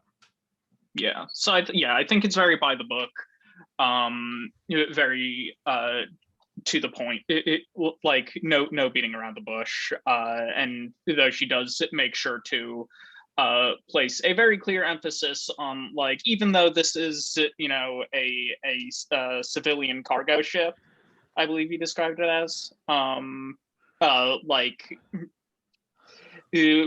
ships that are, as a reminder, ships that are controlled by the Geist can be incredibly dangerous and have weapons that you wouldn't expect on the ship they're controlling. So don't let your guard down or anything like that. Don't get cocky. And she doesn't look straight at Jinx when she says that, but like, Jinx I'm sure can feel it, like, mentally. Do one or two of the pilots actually turn around and look at Jinx when you say it? Oh, almost certainly, right? Like, I think this sounds like a good opportunity, just to get some dice on the table. Oh, I will share quickly as well the dice roller. If you do want to use it, as ever, if you prefer to use physical dice, that's cool. But there is a dice roll if you want to use it. Ooh, new dice roll. Yeah. Oh, yeah. So this is the just a quick one on this. This is using roll dice with friends for this. Actually, but I could have used roll for party, but last time I used it was still being a bit flaky. You can. So in this, for anyone who hasn't used this one before, you'll see there's a little box with name in it that will start off saying Dallas Dice Roller. You can change that to your character name if you wish, or your name, or however else. The other thing is, the way this one works is when you click on a picture of a dice on the like row at the top there, it will add that dice to a pool below, and then you click roll it to roll whichever dice you've added. So for this, obviously, you'll only want 2d6 for this, so that should be fairly standard one. Just add the 2d6 to that pool and click roll it. But yes, so what I am going to ask for you to do here is, and this is probably like a little, you're probably not going quite that hard at the minute, but I think it's a good opportunity to get, like I said, some dice rolled. I think that it does sound like you are calling someone out on their shit here. So actually, no, maybe not quite yet. No, probably not quite yet. I don't think it's quite escalated to that point, but I mean, I don't think it's explicit, though. I could certainly see like certainly the implication is that like I am saying like your problem is that you're reckless and cocky and do not think these through, and the you know, being careful and not letting your guard down is how you could convince me otherwise. So I'd be willing to roll for that if you want. Yeah, let's go for it. Let's roll some dice. Let's see what comes out of this. All right, that is hard. Sweet. That's a 7. Okay, so so as I say, you tell them what their problem is and what they need to do to convince you otherwise, which you have done. So on a hit, they choose from the options below. On a 10 up, they would be limited to the first 2 options, but that is not the case here. So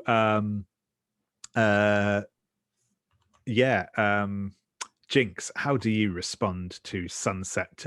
Clearly implying that you need to reel it in a bit. Yeah, let's see.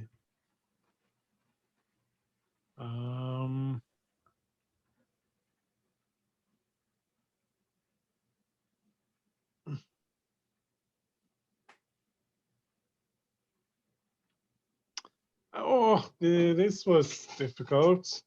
I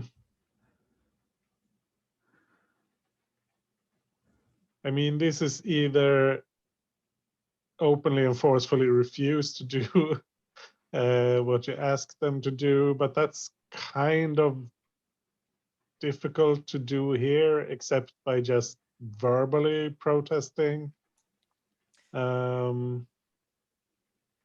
I mean, it could be something like Jinx just shouting out, "I'll do what needs to get done." Like, yeah, or maybe I just do whatever now, but then when we actually start the mission, I just do my usual thing. Or maybe you just walk out of the briefing and go and get in your ship. Yeah, that's good actually. Yeah, Jinx has been sitting like with her feet up on the chair in front of her, and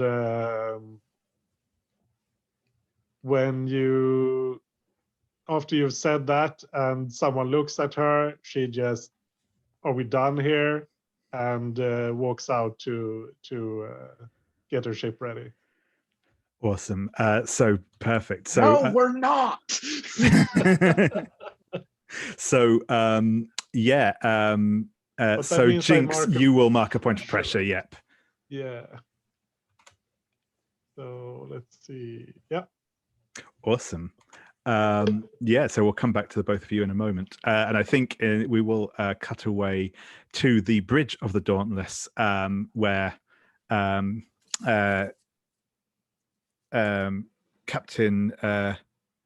Yarinen and Yavinen and I'm not even going to pretend that I can pronounce Finnish names correctly, the EXO Booker are both obviously at their posts. I think this is also where we find Mrs. Burnside at the minute, who will have been notified of the developments. I think I was in a meeting with the captain when we had to jump, and I've been hanging around in the background since. Yep, absolutely. And I'm going to throw it open to Jesper for this one. Do you think that you are also up here on the bridge, or would you like to be down in the hangar bay when the pilots are dispatching? Either's fine. I think I'm up on the bridge. I think that there's a discussion of because like once it's been scanned and searched, we're going to need to talk about how our engineers are going to cut into it and scavenge it for parts. Yeah, absolutely, absolutely. Yeah, so as you as I say, the yellow alert is sounding around the ship as people move to stand by, and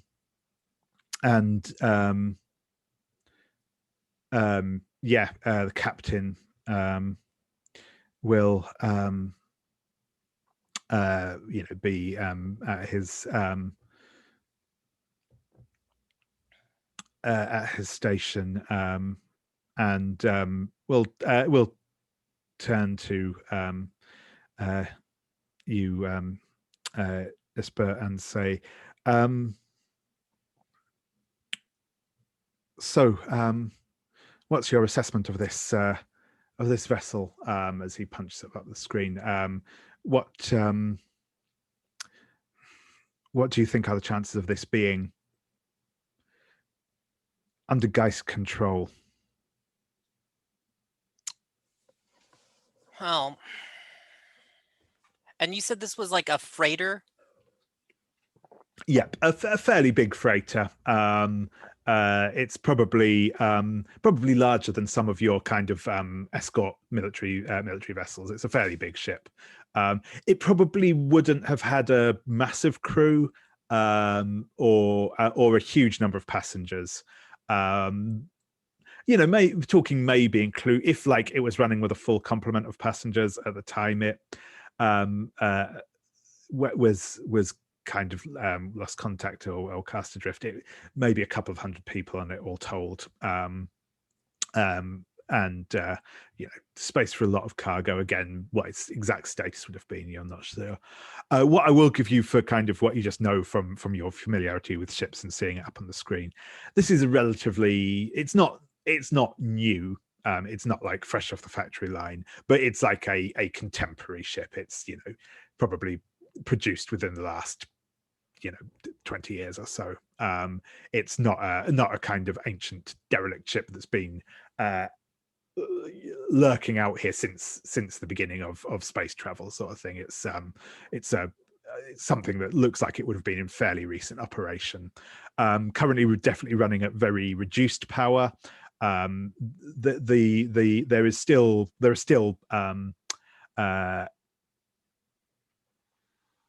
signs of energy aboard the ship, though your sensors at the minute are a bit scrambled. You suspect there may be some sort of not necessarily a reactor breach, but something is going on that is meaning your sensors aren't able to do a full in-depth scan at the moment. Well, it's a new ship, so that's a positive sign. Still getting some energy readings, and well, I can't speak to what might be on board from here, but either the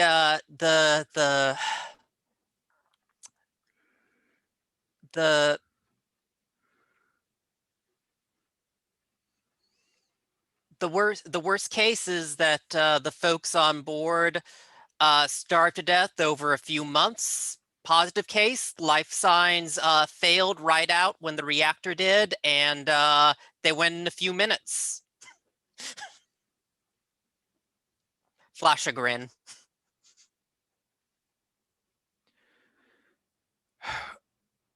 These freighters, they weren't made for long hauls without being able to stop at a station,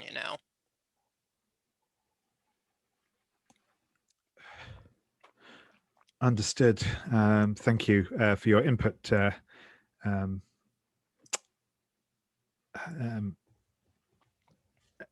engineer Lye. He will sort of turn to the XO. He'll say,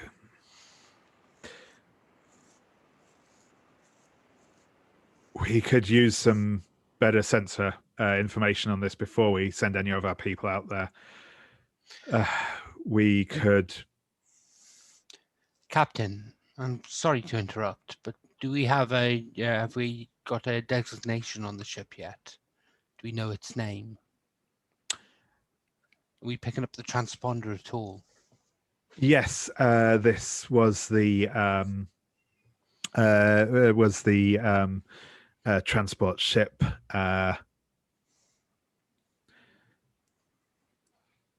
Corona 7.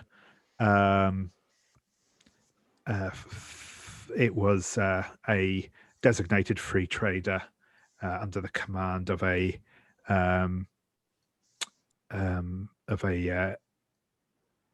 Captain Mont Blanc. Very good. And I'll get out my pad and start punching some things in. And I'm going to try and seek out the actual the cargo manifest. Sure thing. Sure thing. What stat does seek out to actually Seek use? out uses. I'm just trying to remember if this is one that. Yeah, it's sharp. Okay, yeah, it's on the character sheet, isn't Yeah. it? Yes, it is. Sorry, yeah. Okay. They are listed next thing, but yes, it is sharp. There are a couple of them that can go for a couple of different stats, but the vast majority of them are tied to one. Okay, that's a 7. That's a 7. Cool. So when you seek out something well hidden, say what you're looking for, or just what you should, or just you're sure there's something to find there. On a hit, you find it. On the 7 to 9, I choose 1. I would point out that I have the investigator role. Cool. So in this case, I get to choose it rather than the GM. Perfect. So yeah, which of those would you like to choose? So the options are: you track down wanted attention, you discover something unexpected and horrifying, you found it but something stands between you and it, or your investigation takes a long time. Okay. I think I discovered something unexpected and horrifying. I think the actual it was a cargo ship, and the actual people that it was cargoing was actually it was a prison transport, taking labor off world to actually work in a colony. Yep, sure thing. Yeah, the as you sort of punch in, you're able to access some of the old records on the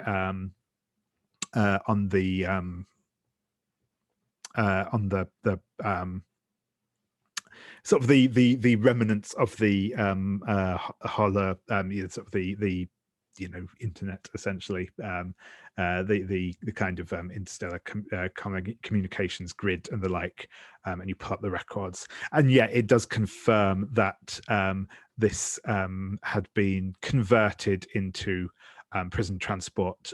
It was carrying a contingent of prisoners at its last embarkation point, as well as obviously other sort of supplies and materials, primarily tools, and some things like batteries and the like that it was carrying for its destination planet, which was a colony planet. Captain, I've got the cargo manifest down here for the Corona 7.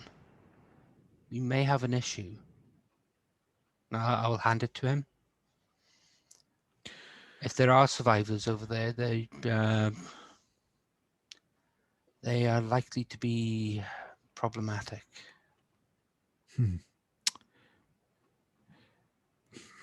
I understood. Do you think this is...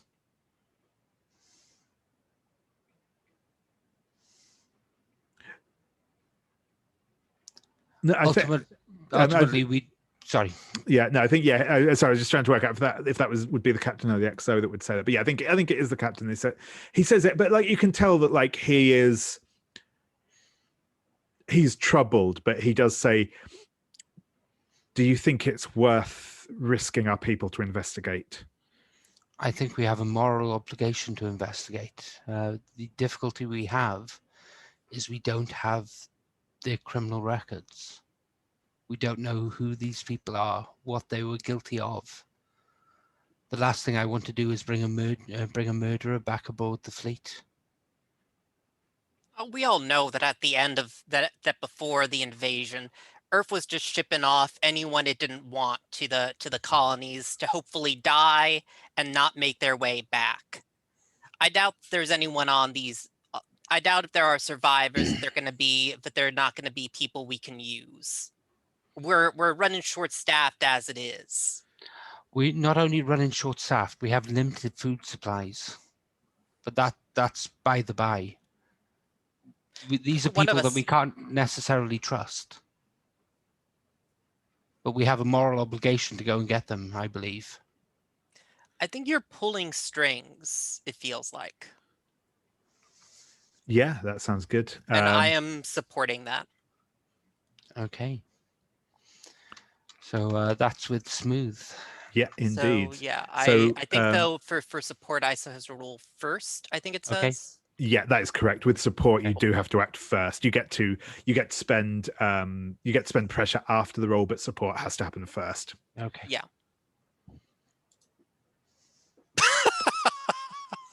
Okay. So that's a 2 for my roll. But you do get to mark experience. Yep. I do get to mark experience. And I will make my roll, which is Jesus Christ, which is a 4, which goes up to a 5. Yeah. Pulling strings isn't one of the. No, you yeah, that's right. Let's It is do. not a cardinal move, so you can. I will spend 2 pressure to put that up to a 7. Sure thing. Yeah. So on a 7 to 9 on pulling strings. Right, yeah. So the way pulling strings works, when you pull strings on the fleet, try to say who you're going to help and what you want to do. On a hit, you choose 1, which is and on a 7 to 9, I can choose 2 from the list. Though I believe you have a move I have that an affects influence us. move. Yeah. Yes. In fact, I'll just look that up now. 2 seconds. When you pull strings, you may choose 1 more option from the first list, or have the GM choose 1 less from the second. Let me just get back to the move. I'm going to have you choose 1 less in this instance. Sure thing. I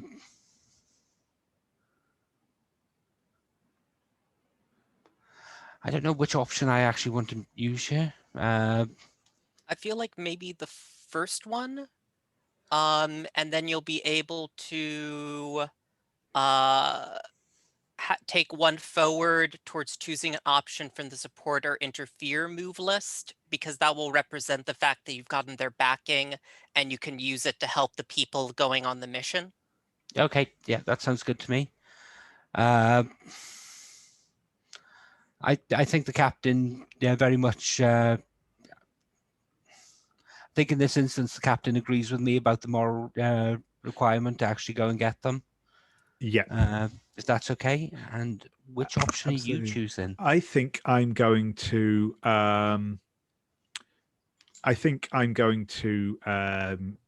Choose.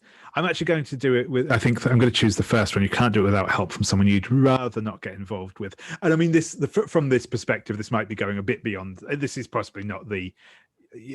I'm not sure what your individual feelings are on this, but I think what the captain does is he's going to say,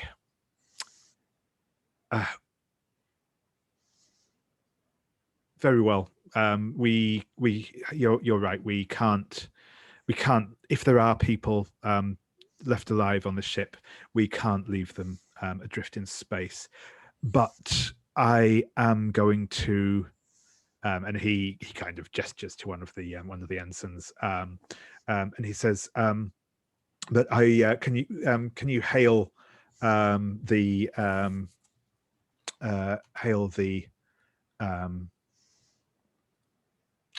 Prosper Operations vehicle? I am going to ask Tempest to see if they can run any advanced diagnostics on the ship before we put our people on it. and the ensign goes off to relay the message. And yeah, you will be aware, obviously, Mrs. Burnside. It's not that Tempest don't want the best for the fleet as a whole, but they have made it clear in the past that they expect quid pro quo when it comes to putting their resources at risk on operations, essentially. So that this is going to come with a price tag further down the line. Though nothing technically, nothing that will affect you personally, but it's certainly the captain is putting himself in into a bit of a it is allowing them to get influence over him, essentially. Okay. And I think we will call our last break there. We will come back at 10 to the hour, and yeah, we'll pick up with the initial exploration of the ship.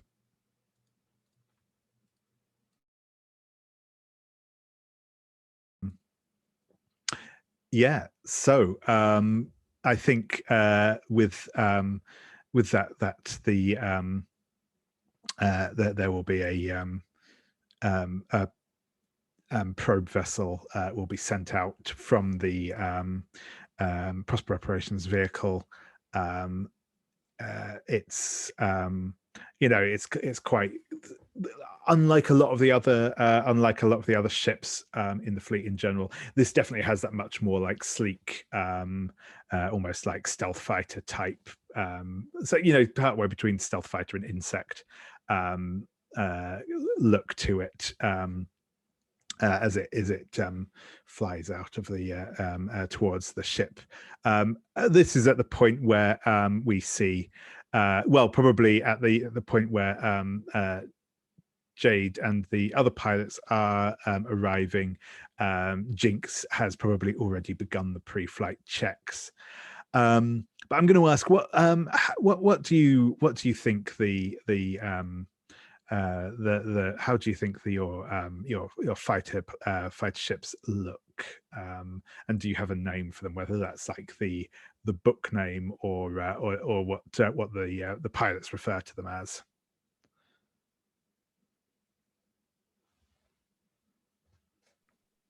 I like calling them darts. Yeah, I like it. And I was just thinking about this in between sessions. But what if part of the reason they have human crew on these ships is that because of the threat of ghost possession, all the ships have like built-in EMP devices, and so they need a manual restart to actually get flying again in case of any ghost interference. Yeah, that's cool. I like that.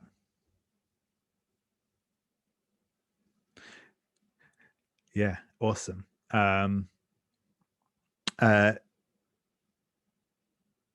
Yeah, so yeah, Jinx. How is Jinx sort of as she is preparing to enter the void? And I guess I will ask: is she going to fly out ahead, or is she going to wait for her commanding officer to give the word?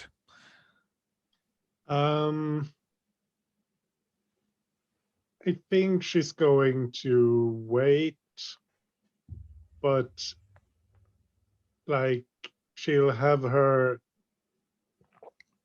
engines primed so she can go just right when Jade is about to tell them to go. So it's like she's not just going way ahead, but just a little bit, just to show that she show her independence, I guess.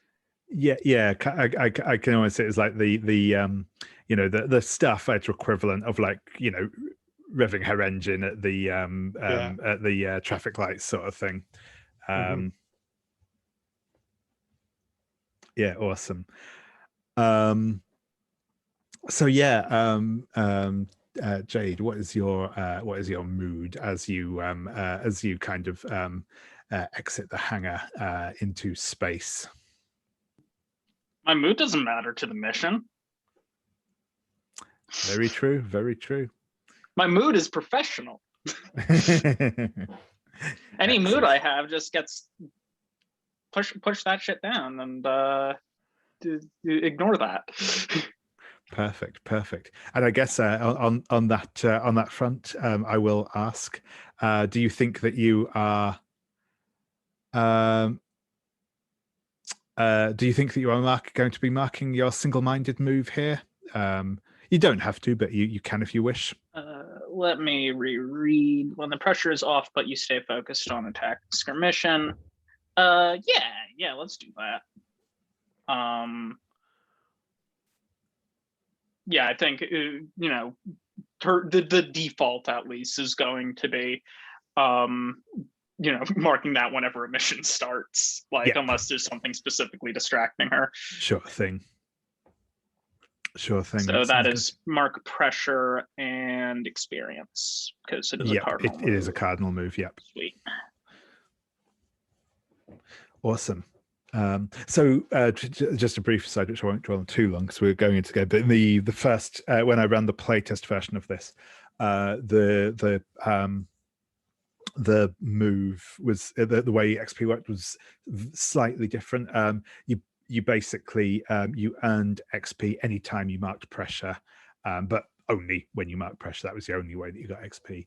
And I think this is an interesting take, and it still preserves the core feel of that, I think. And I guess but I quite like it as a sort of as a sort of deterministic method of having your XP rather than being reliant on what rolls and stuff come up. So I think that's quite cool. But anyway, brief digression. You jet off into the void. You kind of meet up with this the Tempest drone as it begins its scans of the ship.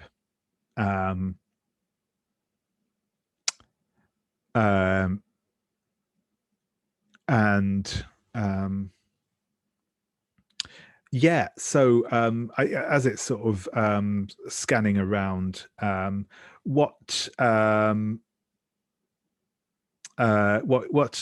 do you think that you are going to be? What are you doing, or what are your commands at this stage, Sunset?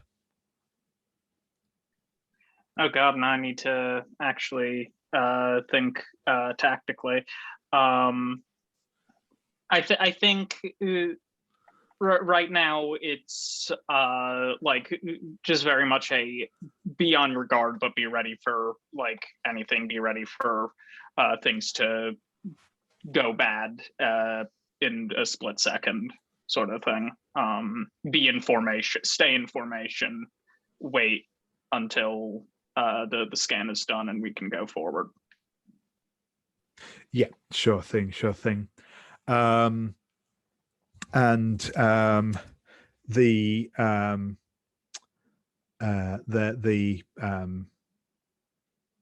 scan that you'll get a communication from one of the Tempest operators over your comms. They'll say,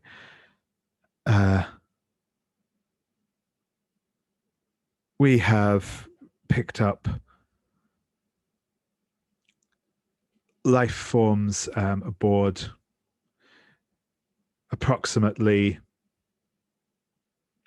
in the region of 50 souls alive. The souls appear to be located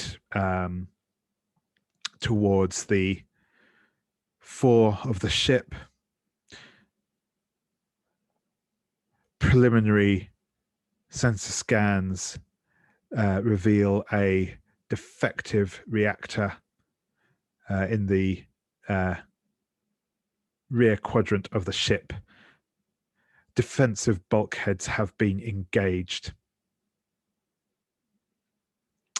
And this will be being obviously relayed back on the bridge of the ship as well. And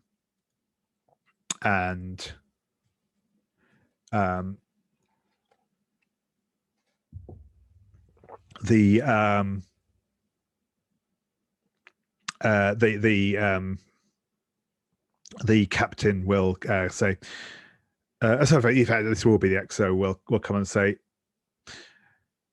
well, we've definitely got people on board. We're going to need to make a landing. We'll be dispatching a landing craft of Marines. They are en route to your position. Secure the ship. Ensure. Be prepared in case of unexpected thing. We will need to secure the landing bay. There should be a the 4 landing bays should still be clear. If you could do a visual inspection. Roger that. Then I'll order the squad to move out and do that. Yeah, awesome.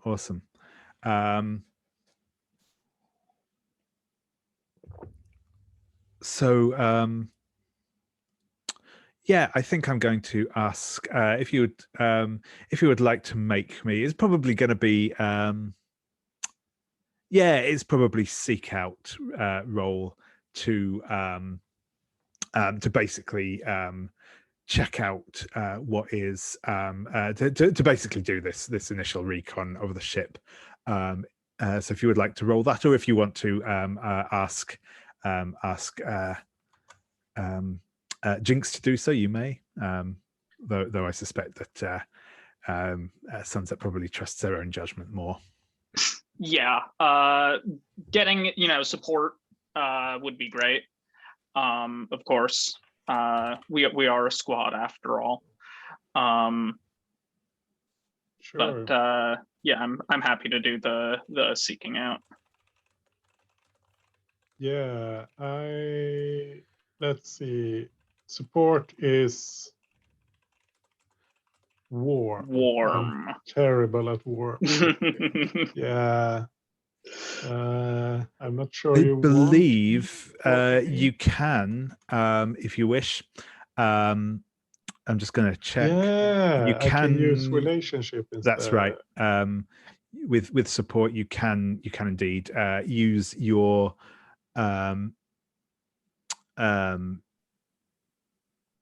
or is that? It says when an NPC supports. Oh no, you, that's right. Yeah, sorry. No, Yeah. there are a couple of moves where you can use your relationship instead of the stat, but yeah, this is not one of them, sadly. So yeah, if you want to mark a pressure and roll to support, you can. Or if you want to just interfere, you can as well. I mean, hey, why not? Nah, I'm not going. I'm not going to interfere, but I mean, let's see, support. Yeah, mark pressure, but I also get an XP, and that's nice. Sure, I'll now. Actually, I'm already. No, I'm not going to support. I'm doing my own thing, like checking out other parts of the ship, because I don't trust the captain to know what needs to be done. Sure thing. So, awesome. In which case, Nice. we'll come back to you in a moment. But yeah, Sunset, even as you are kind of pulling around towards the front of the ship, you probably already notice Jinx breaking formation. Yeah, if you would like to make that seek out roll, and we'll see how that goes. All right. 7. Cool.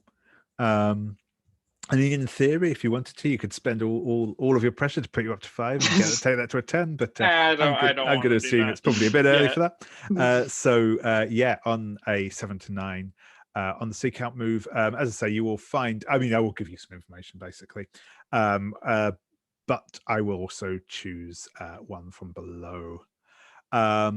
So. Yes, what you will find, you will be able to find the I mean,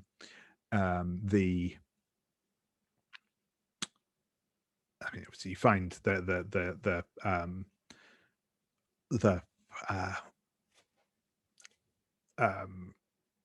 docking port, the sort of the little hangar bay. It's not obviously, it's not as big a hangar bay as on the Dauntless, but you could fit a couple of fighters and a transport vessel in there. This is it's a fairly large cruiser. The fairly large, sorry, yeah, transport. But the you're able to sort of scout it out. There's no immediate threat in there. There's you can't see any evidence of the ship certainly doesn't show any signs of Geist possession. It is not powering up weapons. It does not seem to have reacted to you in any way. The ship is intact and sound, and you're able to basically call in the Marines to aid you. They will begin. Their transport will come in, and there will be that they will make it towards the hangar. I have to make a choice. So there appears to be nothing else visibly happening at the moment. But yeah, they're on their way across. So yeah, Jinx, how about you? What are you up to as they're coming over? I think I'm sweeping the rear of the ship, because if something's gone wrong there, that could be a sign of Geist possession or something, and I don't want I don't want us to be surprised by something popping up there. Yeah, sure thing. So yeah, I'll go on. Yeah, I'll ask you to make a seek out roll as well. I think that is fair, and Sure we'll see. thing. So I'm rolling the dice, and those show a 9, and I don't have a +1 for that. But I could mark a pressure. Let me see the move. Seek out. Yeah, so you don't get to choose one if I. Yeah, that's right. If it's a Yeah, I'll take the pressure and the XP, right? Yep. Yep. Cool. Let's do that. Yeah. So I think what you will find here is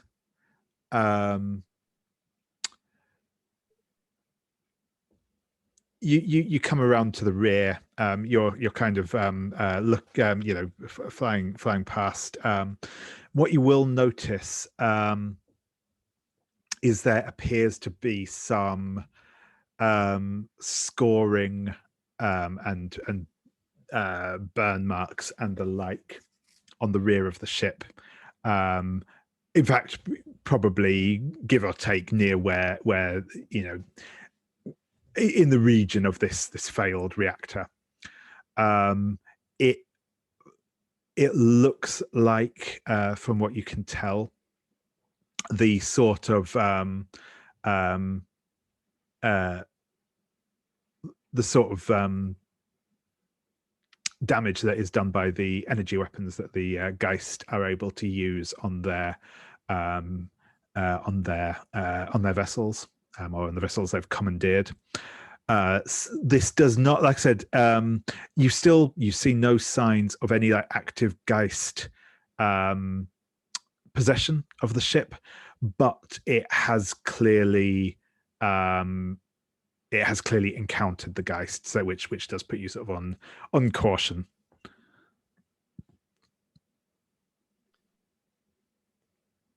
Was it sunset? Yeah, sunset. Come in, sunset. I have signs of Geist weapons on the. Do you say stern, rear stern of the ship? Stern sounds about right. Yeah, yeah. I'm not great with Near the ship reactor. terminology.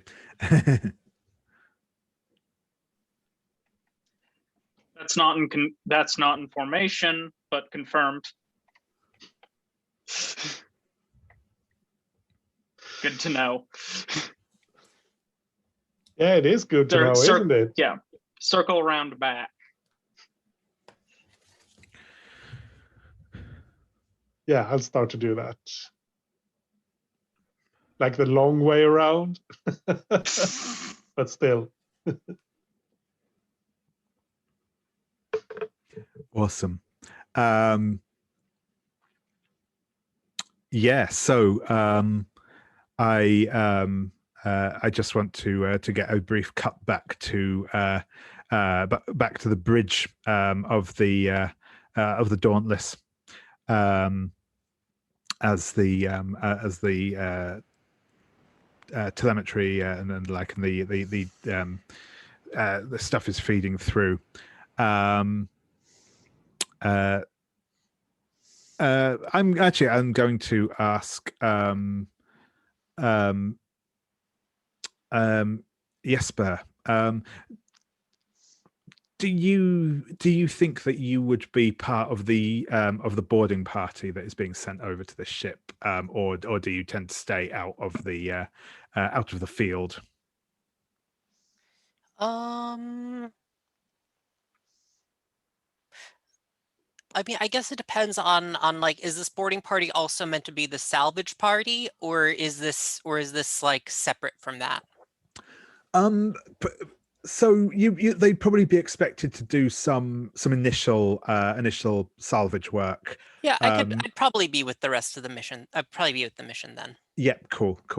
There will probably be there will be a few engineers. They'd obviously do like the bulk of it later, but they would send a few engineers across just to, if nothing else, just to ensure the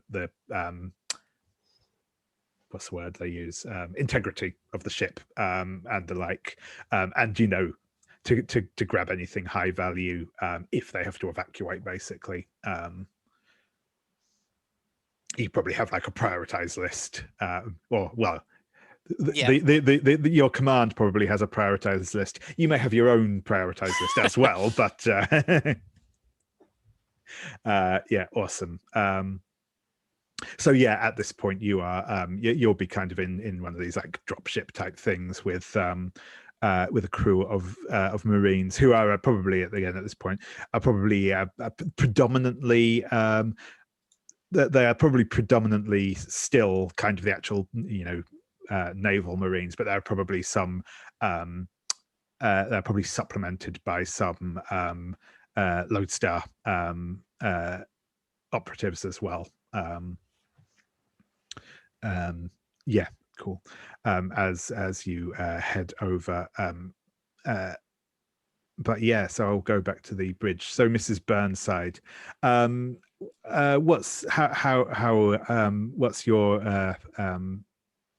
how are you feeling about things at the minute? What's your interest in what's going on? There are 50 people aboard that ship. We're going to need to arrange triage and quarters for them.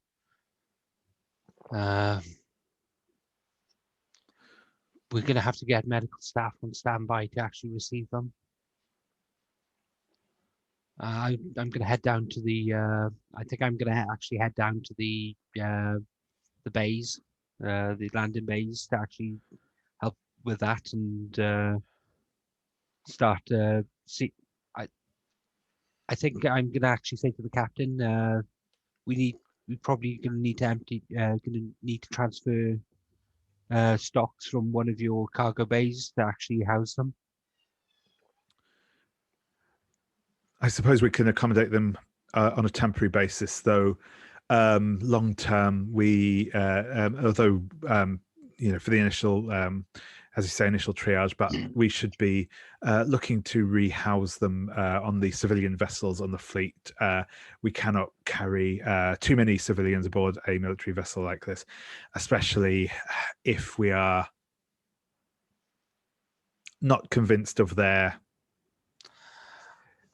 I agree, but here they're Lord, under guard. At least while we actually clear them and process them. Of course, of course. And my concern is they've been in confined quarters for a while now, and I don't want to risk a pandemic getting or contagion to actually getting out into the fleet. Of course, that is more than sensible, Mrs. Burnside. We will, of course, give you what aid we can as we process these people. And again, he will send sort of a junior ensign with you to sort of both to assist and to sort of say, yes, of course, this is an official military thing. Even though probably most of the people in the ship know of your importance anyway. But okay, when we get to the landing bays, I want to actually grab Jesper. I want to grab Jesper before they actually Sure. before he heads out. Mr. Lye, can I have a moment of your time? Well, of course, Mrs. Burnside. You know that we have we have that kind of friendship. Thank you. That ship represents a valuable resource. Odds are we're probably going to have to strip it for repairs and parts for the other vessels in the fleet. But could you keep an eye out if it's actually recoverable, if that reactor can be repaired and the ship brought back online? I give a whistle because Stephen cannot.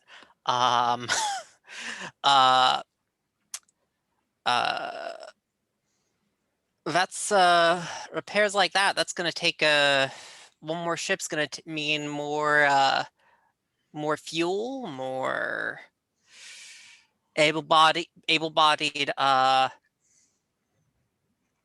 crew. Yes, That's a good idea. I do understand, but ships are a non-renewable resource. At this point, we can only lose ships. The opportunity to actually get one and one relatively intact that we can then bring back online is too good an opportunity to miss. I'd also like you to, if you can, to get to the captain's quarters and see if you can get hold of any sort of personnel records for the cargo.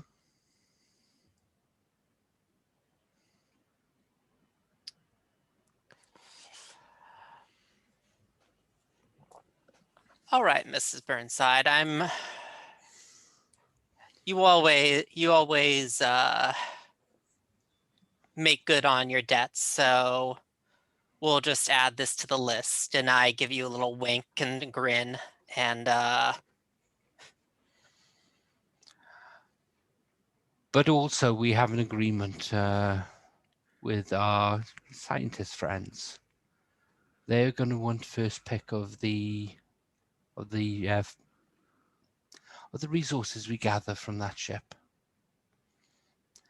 It would be terrible if some of those resources would be put to one side, wouldn't it? Or go missing. oh, quite terrible. I mean, I, for one, am always heartbroken when Tempests don't get what they want. Me too. They are such good people. I want good things to happen to good people. But if you do find anything that you think might be interested, I'm sure we can come to an arrangement. That might be interesting. I'm sure we can come to an arrangement. Sorry, getting the phrase wrong. Of course, Mrs. Burnside, I hear you loud and clear. Very good. I look forward to our conversation later. Give you and head out to the. Still kept my right arm. I can still do that. And I head out to the landing pod. Awesome. So I think I'm going to start moving things towards a wrap up here for the evening, but I'm just going to set the scene.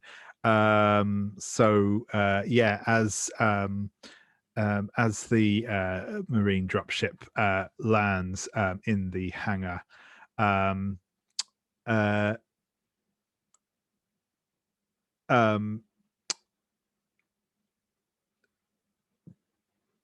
Jinx and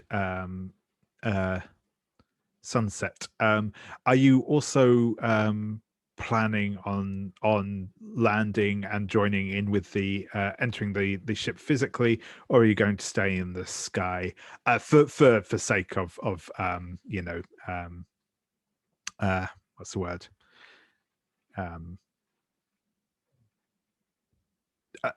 allowing you to have the freedom to explore? I will say, obviously, it would be considered kind of normal, normal procedures for a couple of the fighters to land as escort to the transport. So if you wish to be on board the ship, you can. If you'd rather stay in space, that is also fine. I think it's more interesting to be out of my dart and exploring the ship. So Yeah, I feel the same. Yeah, that's cool. I kind of figured Jinx would be anyway because they are a marine. So yeah. so but yeah, that's awesome. Yeah. Oh yeah, and assuming it's not assuming there's not like a specific part of the mission that involves like us keeping watch, like if we think it's clear, then Sunset would be assisting with that. Cool. So yeah, you will touch down in this hangar. It's, as I say, it's with the troop ship and your two fighters. It's a little cramped in the hangar, but not so much that it's actually a hassle, you all being in there. But yeah, you will disembark. As was confirmed, sort of life support seems to be in operation fine. The air's maybe got that slightly tinny, over recycled feel to it as you come out. The Marines who are with you will start kind of forming up a perimeter and getting ready to open the bulkhead doors or the airlock doors into the ship.